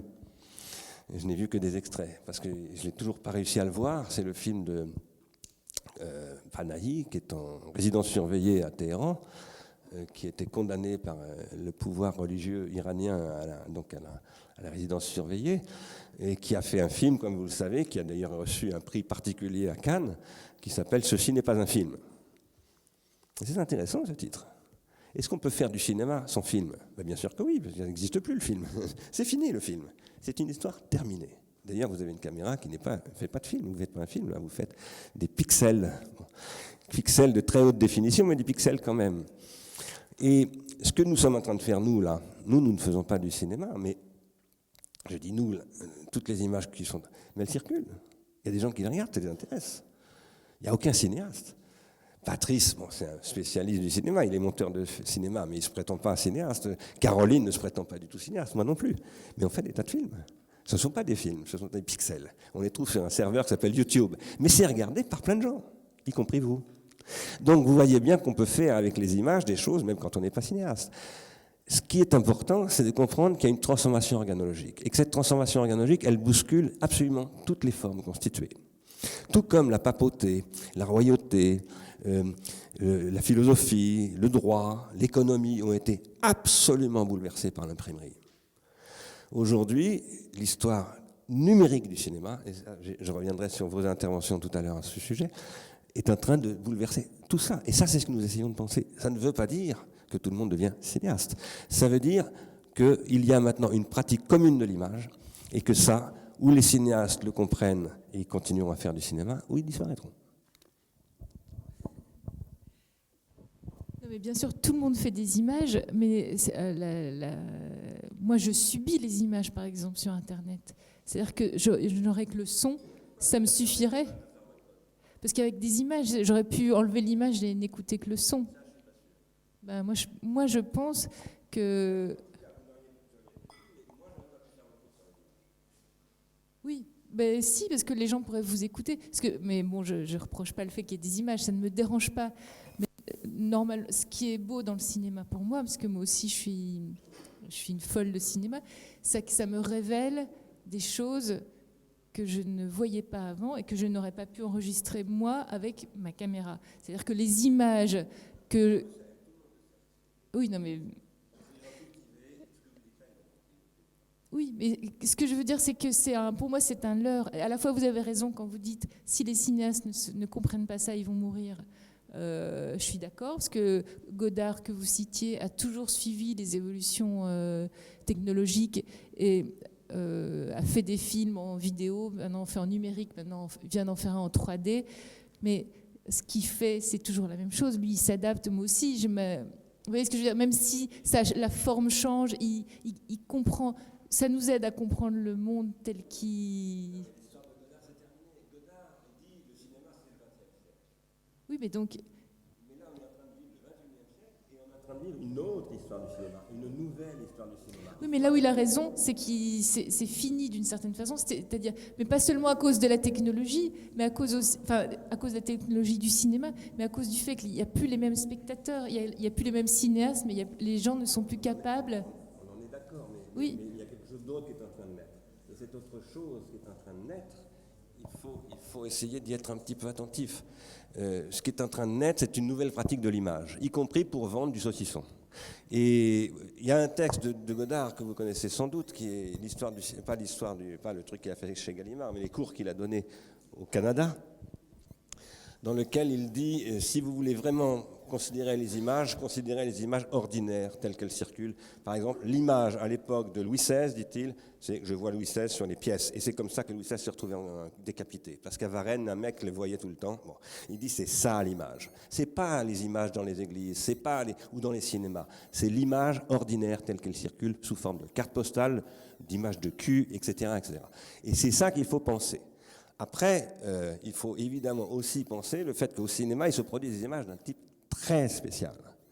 Maintenant, si je parlais de Kiarostami, c'est parce que dans Close-Up, il met en scène un personnage qui s'appelle Hossein Zabian, et Hossein Zabian, il veut faire du cinéma. Et c'est très très important. Et en Iran, vous avez un public d'une qualité absolument incroyable, où d'ailleurs des films comme ceux de Kiarostami sont des grands succès. Parce qu'on cultive cette amatora. Et moi, j'ai creusé cette histoire, y compris l'histoire de la révolution iranienne, grâce à Hormuzkay, qui a montré qu'en réalité, les cinéastes se sont associés au Mollah contre le Shah d'Iran et contre le consumérisme du cinéma américain. En disant, il faut que le cinéma... C'est l'idée de Vertov. C'est l'idée de comment il s'appelle, Medvedkin. C'est l'idée de la révolution soviétique. C'est-à-dire que le cinéma doit être un instrument politique pour regarder les choses, mais tout le monde doit pouvoir accéder à ça. C'est pas simplement, ça nécessite une formation de l'attention. Et donc la question, c'est pas de dire tout le monde ne peut pas. La question, c'est de dire à quelles conditions les gens peuvent. C'est ça la vraie question. Parce que sinon, vous avez un discours de curé à l'époque de Luther. Et donc vous défendez les privilèges d'une caste.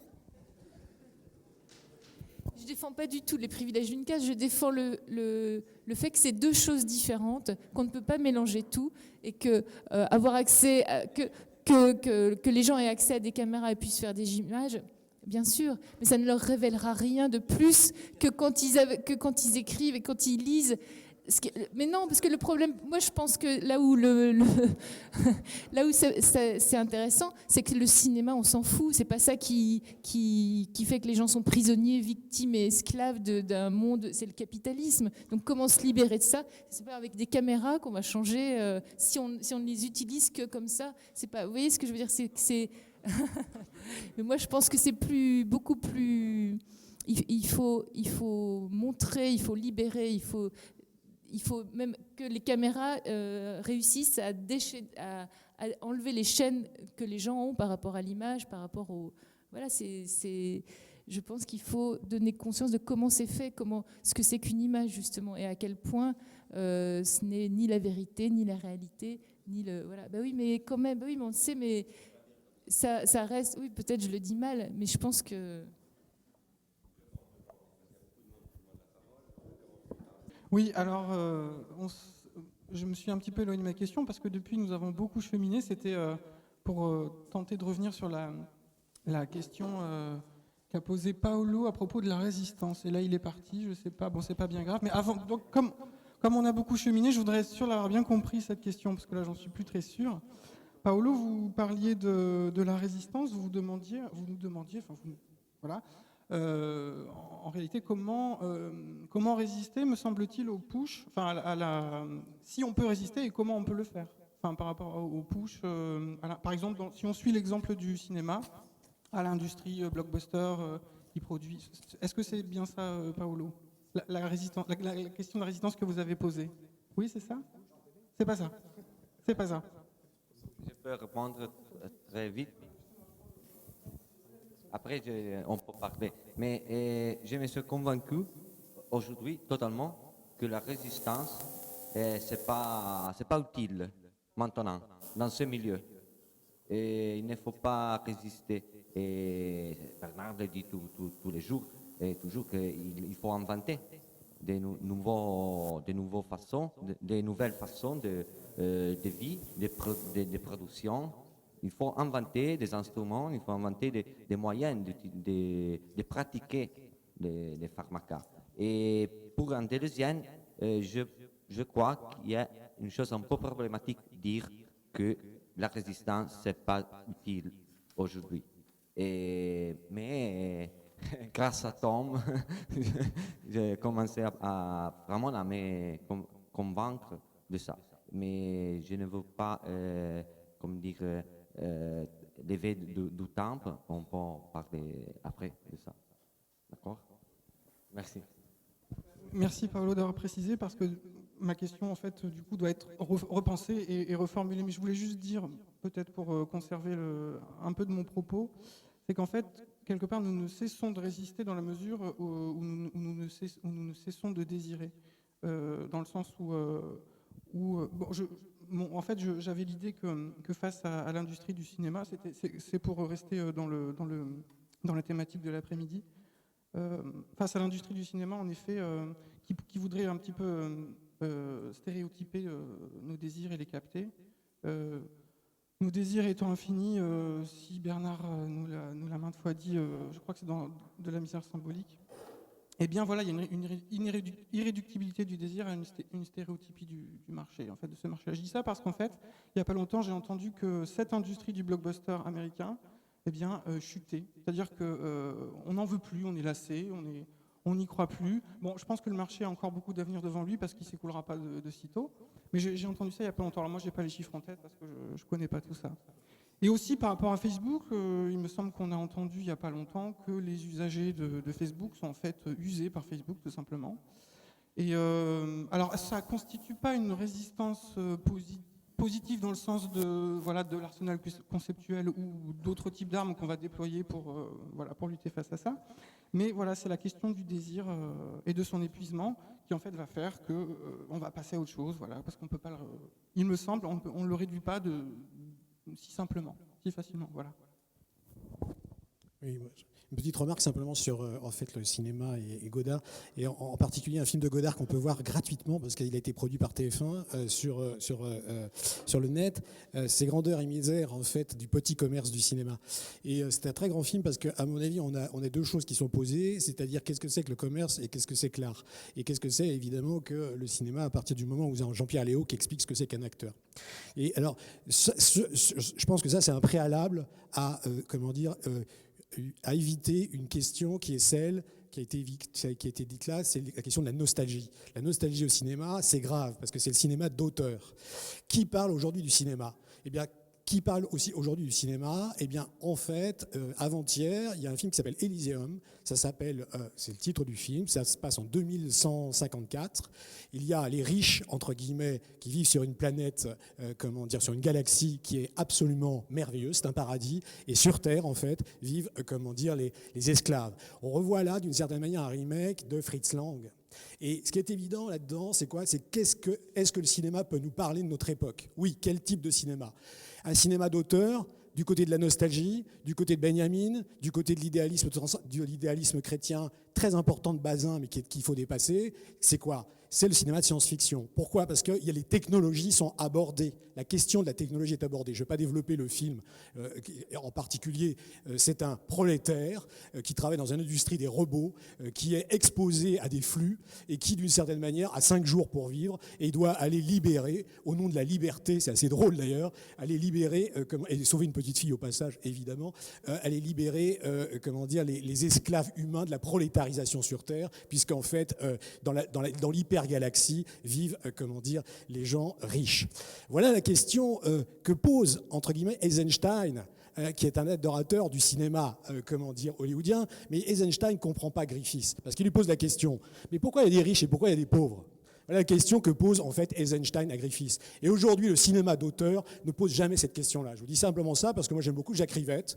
J'aime beaucoup Jacques Rivette. Eh bien, je viens de voir avant-hier un film de Jacques Rivette qui s'appelle Marie et Julien. Eh bien, c'est un film qui vous tombe des bras. C'est un film d'une certaine manière où il y a de la résistance, il y a de la psychologie, il y a évidemment un désarroi, il y a d'une certaine façon ce qu'on pourrait appeler, c'est Goldman qui dit ça en fait au XVIIe siècle, les aristocrates s'opposent à la bourgeoisie et en fait redécouvrent le sens du tragique. Eh bien, on peut dire d'une certaine façon que les petits bourgeois qui font du cinéma aujourd'hui, qui sont assez très peu nombreux, eh bien, ont une égoïté, on va dire, eh bien, de petits bourgeois qui ne parlent pas de leur époque, puisque parler de notre époque, c'est parler de la technologie. Alors, c'est un peu provocateur ce que je dis, mais par rapport à ce que j'ai entendu, voilà, je voulais le dire. Merci. Non, mais par rapport à la résistance aussi, je veux dire, ça fait 10 ans qu'on nous dit que la résistance aussi, c'est fini. Donc il faudrait quand même passer au chapitre suivant.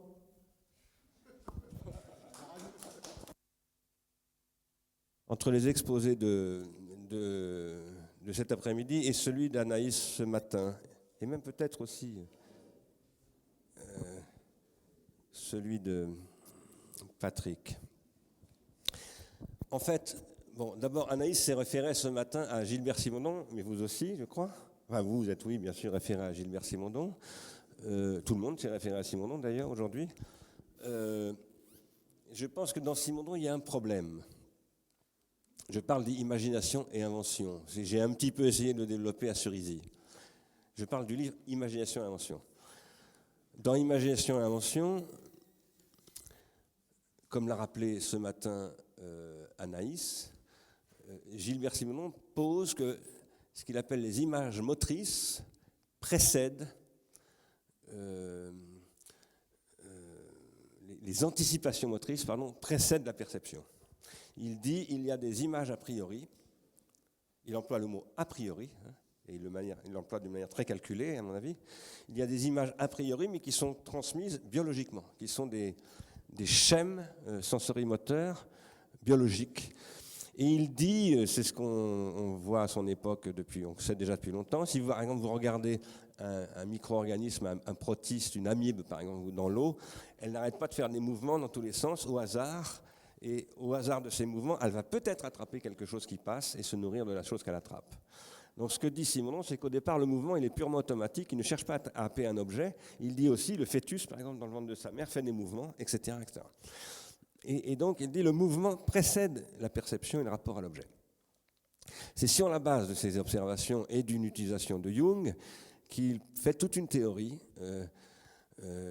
très jungienne, à mon avis, et que je trouve très problématique, des conditions d'élaboration de ce qu'il appelle le cycle des images.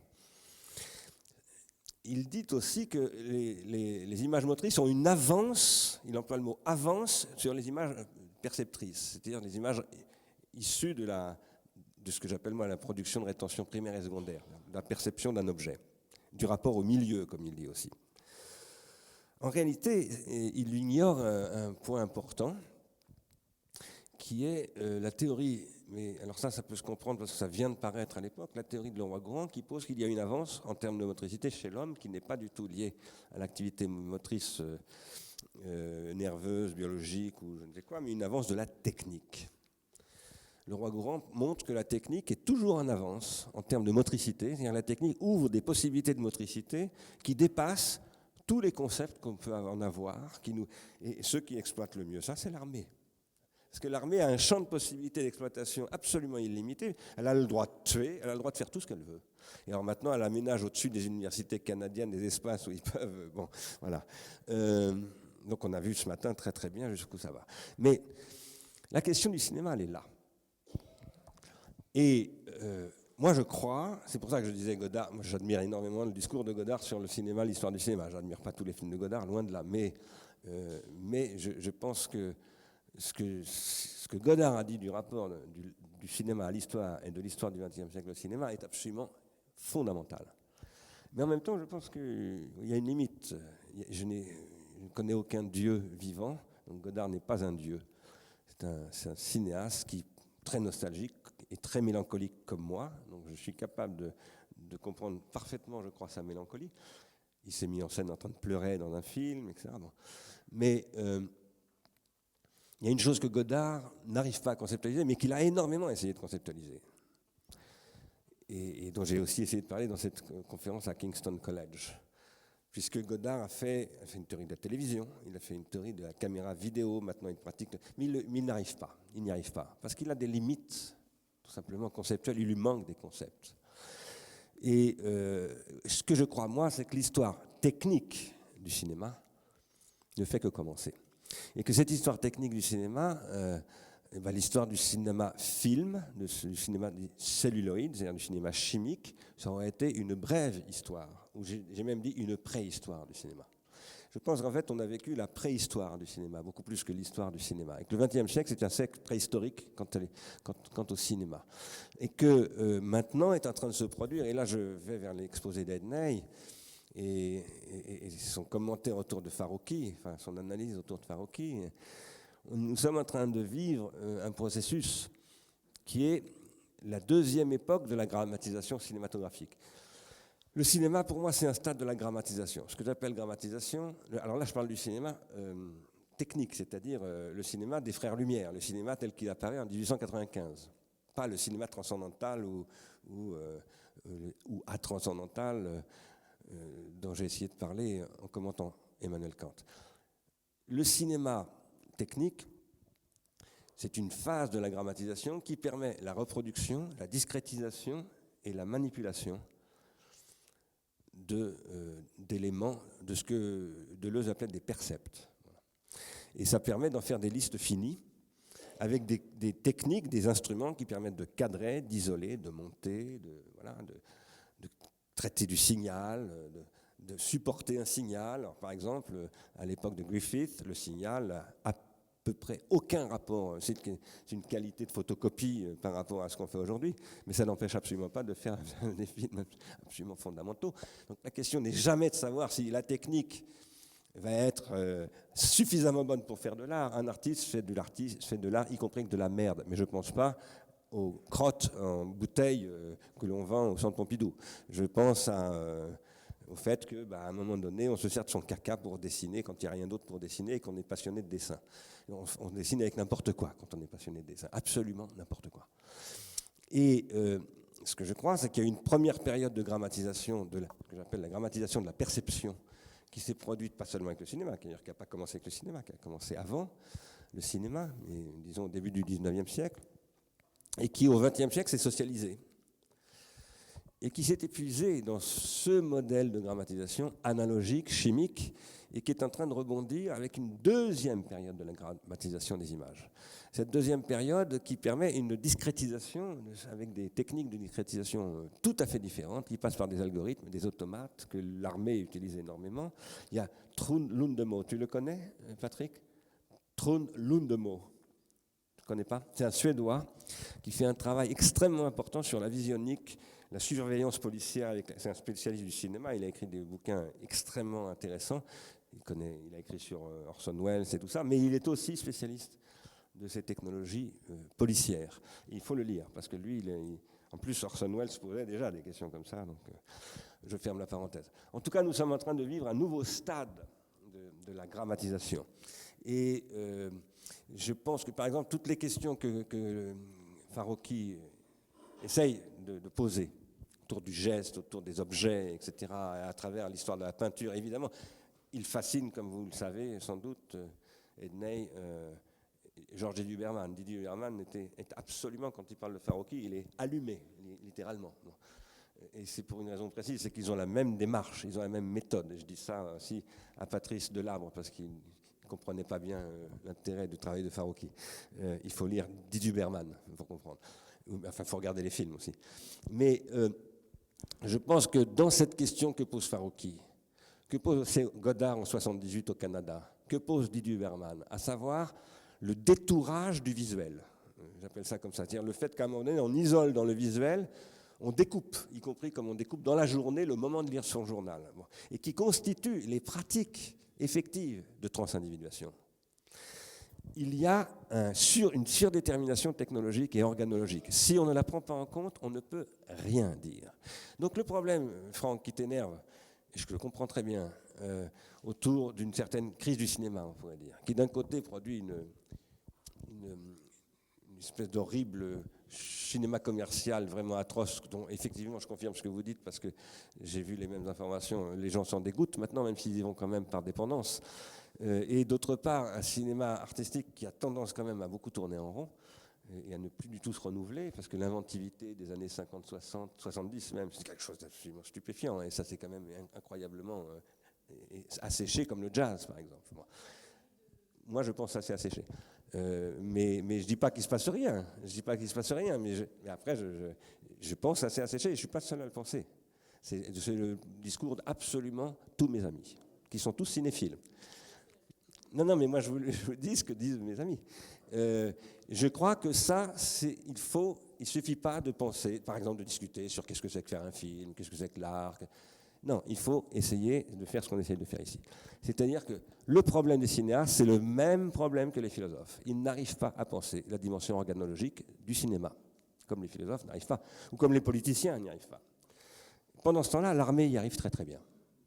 Et donc, il faut se donner les moyens aujourd'hui de repenser toutes ces questions-là, véritablement en se mettant en question. Une question, qu'est-ce que c'est? C'est ce qui nous met en question.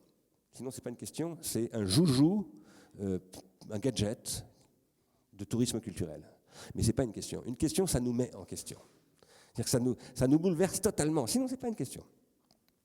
Aujourd'hui, le cinéma a un intérêt très très spécial, c'est que c'est une industrie, comme disait Malraux, et comme industrie, il met en évidence un certain nombre de processus. Ce que Sadoul essayait de montrer, d'ailleurs, il s'est planté. Ces processus, c'est le caractère absolument technologique du cinéma. Et le fait, alors là-dessus, moi, le meilleur discours que je connais, c'est Renoir, c'est Jean Renoir, qui a un discours extrêmement clair sur la technique du cinéma, la technique au cinéma. Il ne fait pas des grandes théories, mais il a des pratiques. Il a tenu un journal, comme vous le savez, Histoire de ma vie, ou les films, je ne me souviens plus comment ça s'appelle, et il explique tout ça très très bien. Bon, il a une réflexion très très claire là-dessus. Mais, pardon ? Oui, absolument. Ouais. Et je pense que maintenant, il faut revisiter cela. Mais aujourd'hui, ça, c'est les caméras numériques. Et c'est y compris les caméras, celle-là. Là. Skype, c'est un truc qui change totalement le rapport aux images. Et même si ça fait de la merde, et même si c'est surveillé par la NSA, ça change absolument le rapport aux images. Et donc, l'imaginaire, c'est ce qui est produit par les machines de production d'images, par les images-objets, pas du tout par les concepts que... Voilà, c'est produit par des pratiques techniques. Et les plus importantes qui produisent ça, malheureusement, c'est la publicité, c'est la télévision, c'est tout cela. Et c'est Skype aujourd'hui. Mais il y a aussi plein de promesses là-dedans. Merci.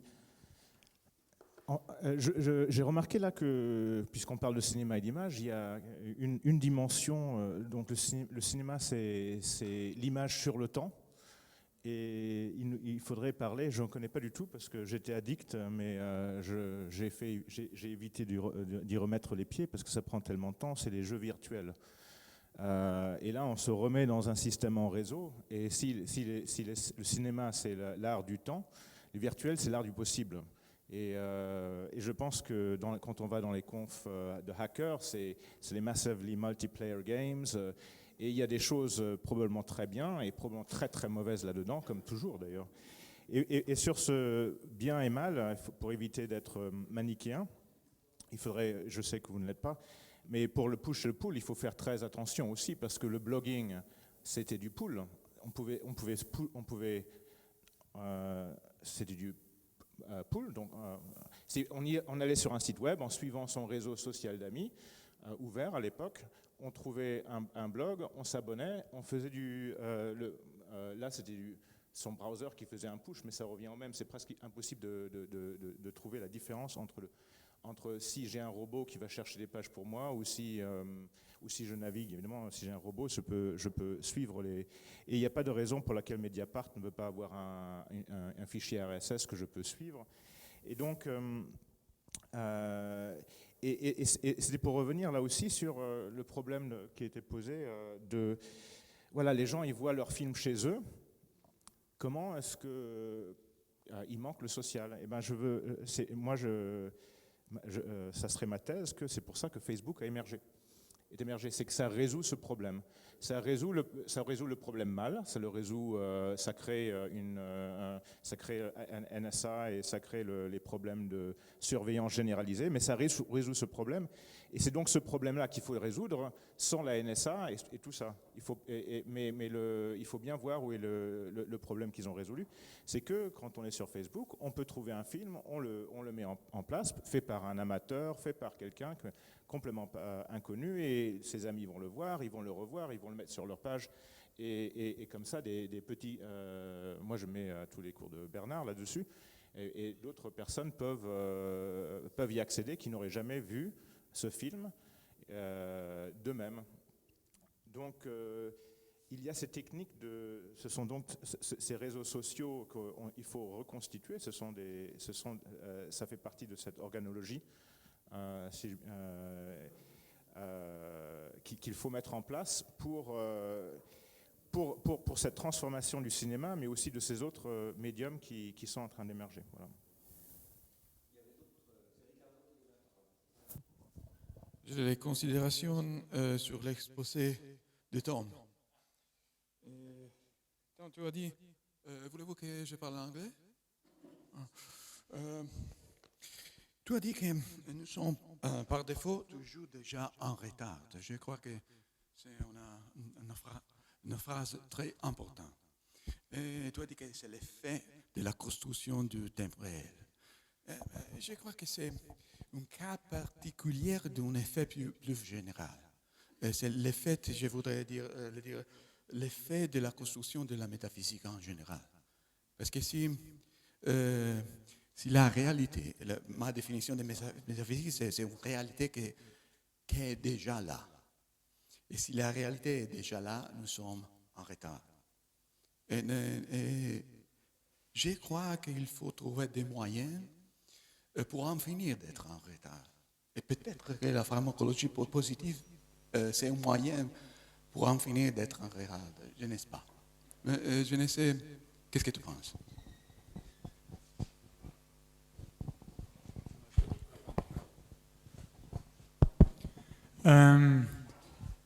I think it's a very interesting point, actually. It reminds me a bit of something that I did not discuss in the... Sorry, excuse-moi pour répondre en anglais. Something I did not discuss in this presentation, but that I recently encountered in Nietzsche,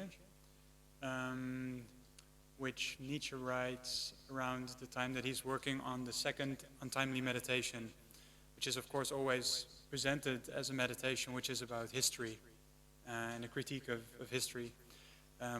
What I think is that this critique of history is also, for him, a critique of journalism. And because at the time he's writing this meditation, he's actually planning a series of 13 meditations, as you know, probably, of which the last one would be a critique of journalism that he called newspaper slavery.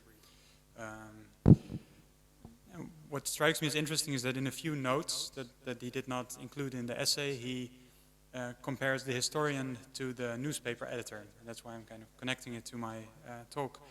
And he says that there's something inherently problematic in the relation between the newspaper editor or the historian to the event, because the newspaper, the journalist or the historian are only able to register the event after it has happened. So he calls it like a Nachempfinden, which is something like an after experience. And his point is that how he differentiates this from the attitude of the philosopher, which would be about a Vorempfinden, so like a pre-experience, right?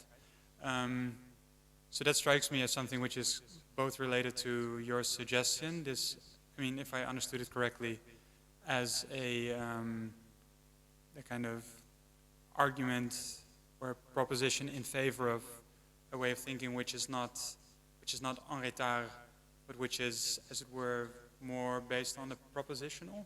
I don't know, that's how I sort of understood what you were saying, but maybe I completely misunderstood.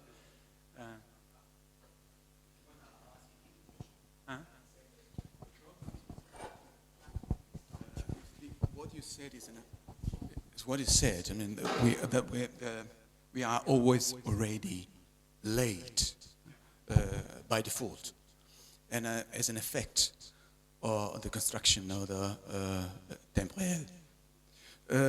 And I wonder if this is just a particular occurrence of a more general effect, that the effect of the construction of metaphysics, that in my language is a construction of an objective reality that's out there and already there.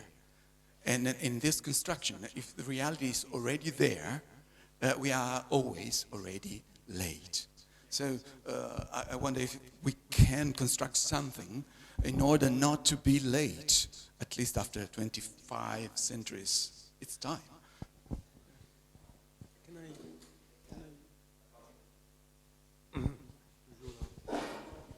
Pardon, j'ai bien apprécié ton paper. Et je pense que je ne sais pas si tu es en train de travailler sur ça, si tu en es conscient, mais tu n'as pas seulement nous dit que surtout les chaînes d'émission d'information continue, que c'est très intéressant. Je crois que tu nous as donné, ou tu m'as fait penser à ça, parce que ce n'est pas seulement qu'ils vont construire l'événement dans le sens qu'ils vont nous dire quel est l'événement, le major event in English, sur lequel nous devons, comme il a dit, un rapport auquel nous sommes toujours en retard et nous devons rattraper. Mais je crois qu'à propos, tu as cité aussi la question sur les émissions d'information continue, la question de la gestion des émergences des hurricanes. Hurricane, des huracano. Et je crois que là, ce que tu dis nous permet de penser qu'il conditionne aussi l'expérience de l'événement, parce que ce n'est pas encore un événement, et surtout, il pourrait ne pas arriver, non, parce qu'on commence à voir à la télé la carte géographique avec cette tache rouge qui bouge, et toi, tu dois t'inquiéter si tu es sur la trajectoire. Et ça veut dire que ça conditionne aussi l'expérience de l'événement dans le sens de l'angoisse. Il va te communiquer de quelle façon une peur sans motivation, parce que peut-être que tu ne le verras jamais. Ça, je ne sais pas si tu as réfléchi aussi sur ça, si tu es en train de... Je croyais que peut-être tu avais lu peut-être les livres de Grusin, peut-être, ou pas du tout. Parce qu'il y a le livre de Grusin, Richard Grusin, sur les 11 de septembre, où il parle un peu de ça, et j'imaginais que peut-être tu étais en train de te connecter à ça. Donc, ce n'est pas seulement construire un événement, mais aussi conditionner notre expérience d'un événement à venir, même si peut-être qu'il n'arrivera jamais, ça ne me concerne pas, mais j'ai fait l'expérience de ça en Canada, qu'on a passé un après-midi en contrôlant la télé pour savoir si on pouvait rester à la maison ou il fallait s'enfuir. Et c'était très fort. Enfin, il n'est pas du tout arrivé. Mais on a passé 4 heures conditionnées par un événement qui n'est jamais arrivé. Dans ce cas, nous sommes en retard sur les futurs.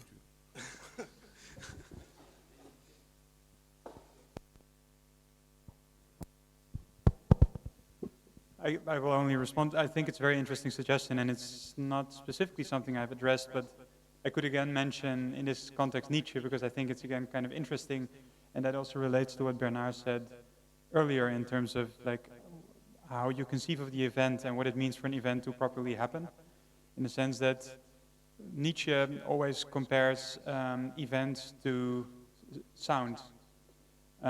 He speaks of echoes, and he speaks of different kind of an event as a clap, an event. He has these different, let's say, like images of the event as a sound.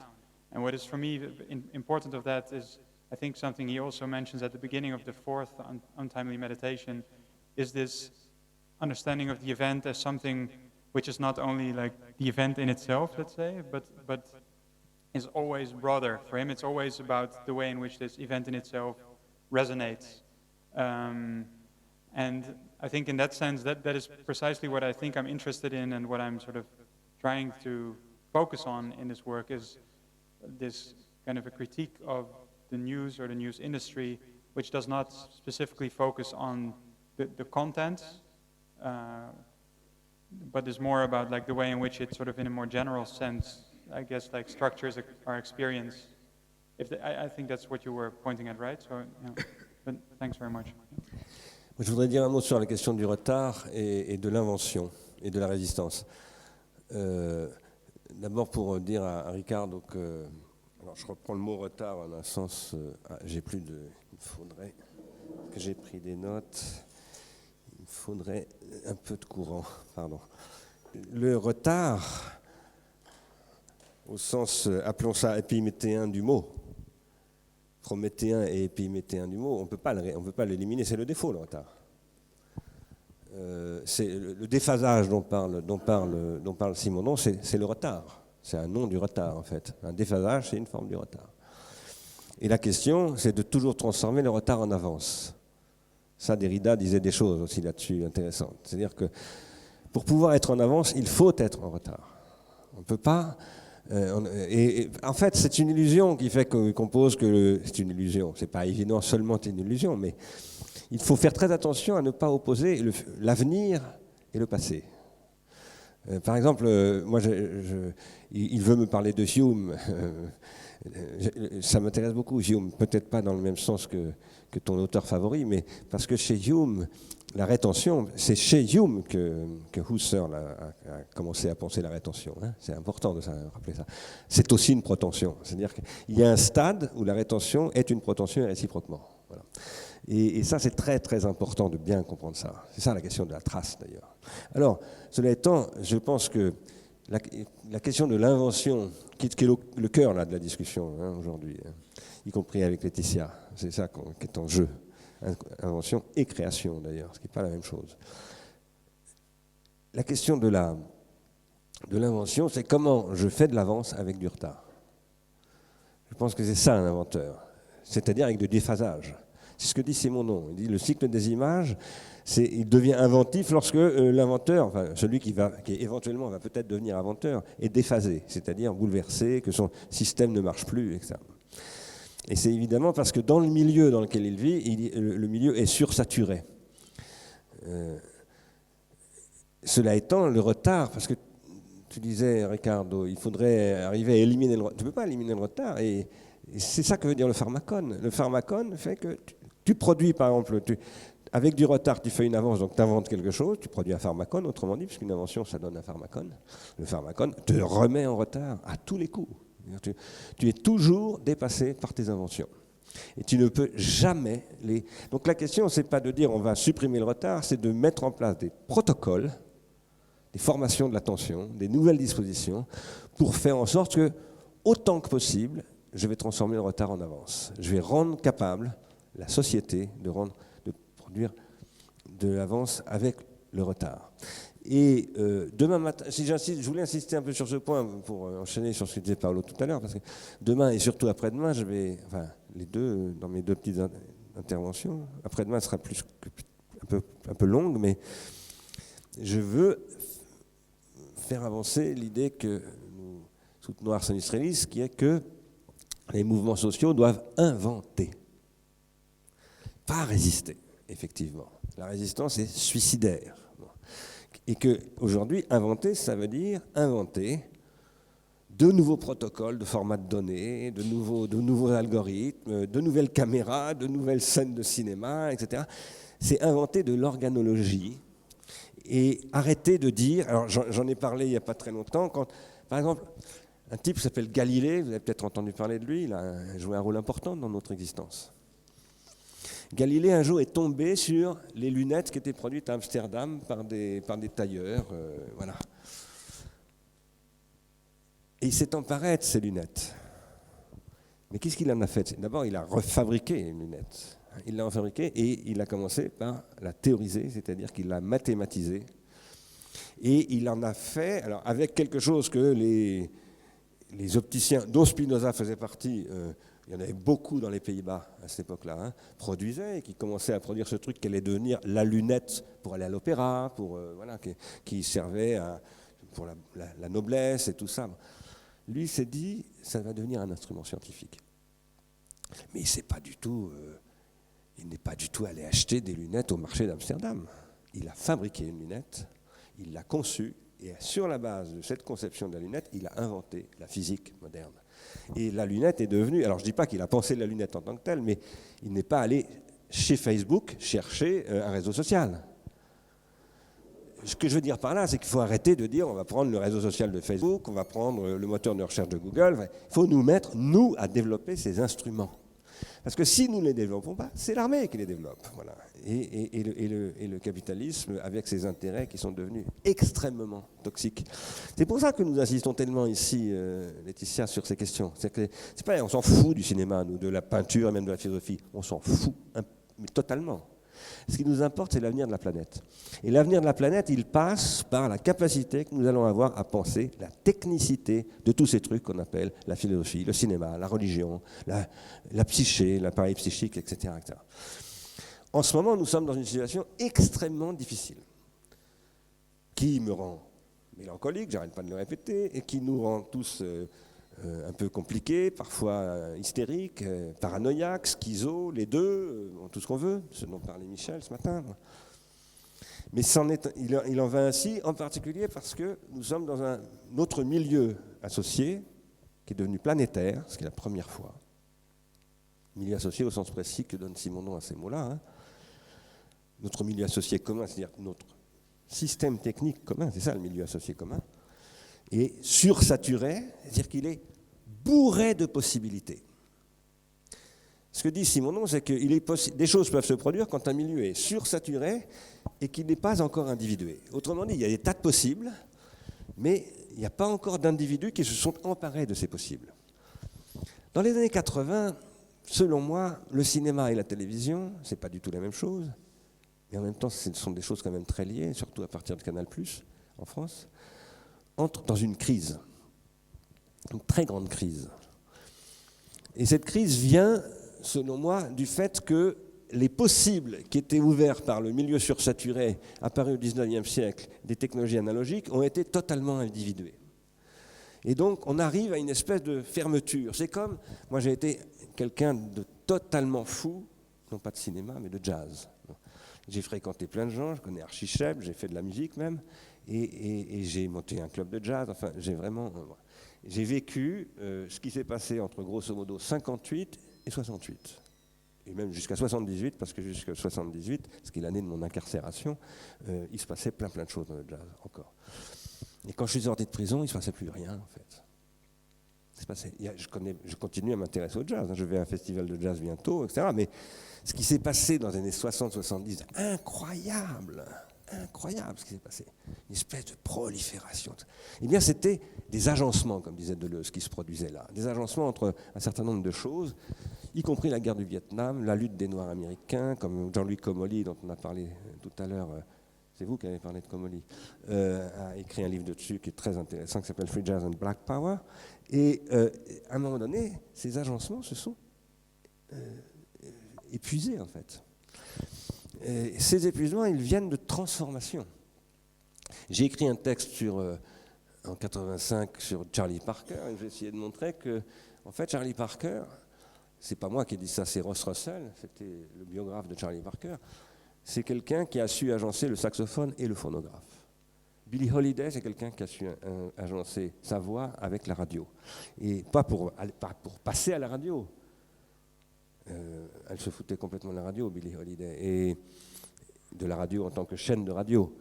Et Charlie Parker se moquait éperdument d'être publié en disque. Il était dans les clubs, il jouait sur scène, mais le business s'emparait de... Par contre, il se servait de l'industrie du disque comme d'un professeur. C'est-à-dire qu'il pratiquait son phonographe pour décomposer les chorus de Lester Young et pratiquer le saxophone comme ça. Et il disait, je ne veux pas avoir de professeur, tous ces blancs-là qui vont me donner des cours. Moi, je vais apprendre la musique avec Lester Young. Mais il ne le connaissait pas, donc il passait par le phonographe. Et il ralentissait le plateau, il décomposait le jeu de Lester Young. Et au même moment, c'était en 1937, à Kansas City, il avait 17 ans. Et au même moment, Béla Bartók faisait la même chose avec les musiques tziganes. Parce que Béla Bartók disait la musique de Transylvanie, la musique tzigane, tout ça, c'est ça qui m'intéresse. Mais c'est absolument... À l'oreille, vous ne pouvez pas transcrire. Même quand vous êtes un super compositeur, c'est impossible. Je le sais parce que j'ai dirigé l'IRCAM. J'ai développé, enfin pas moi, mais les chercheurs avec qui je travaille ont développé des technologies pour faire l'analyse des musiques Ouldémé. Les Ouldémé, c'est une tribu de Centrafrique qui fait de la musique extraordinairement complexe avec des flûtes à eau. Ce sont des femmes, uniquement des femmes qui jouent. Et aucun compositeur occidental n'est capable de faire la transcription.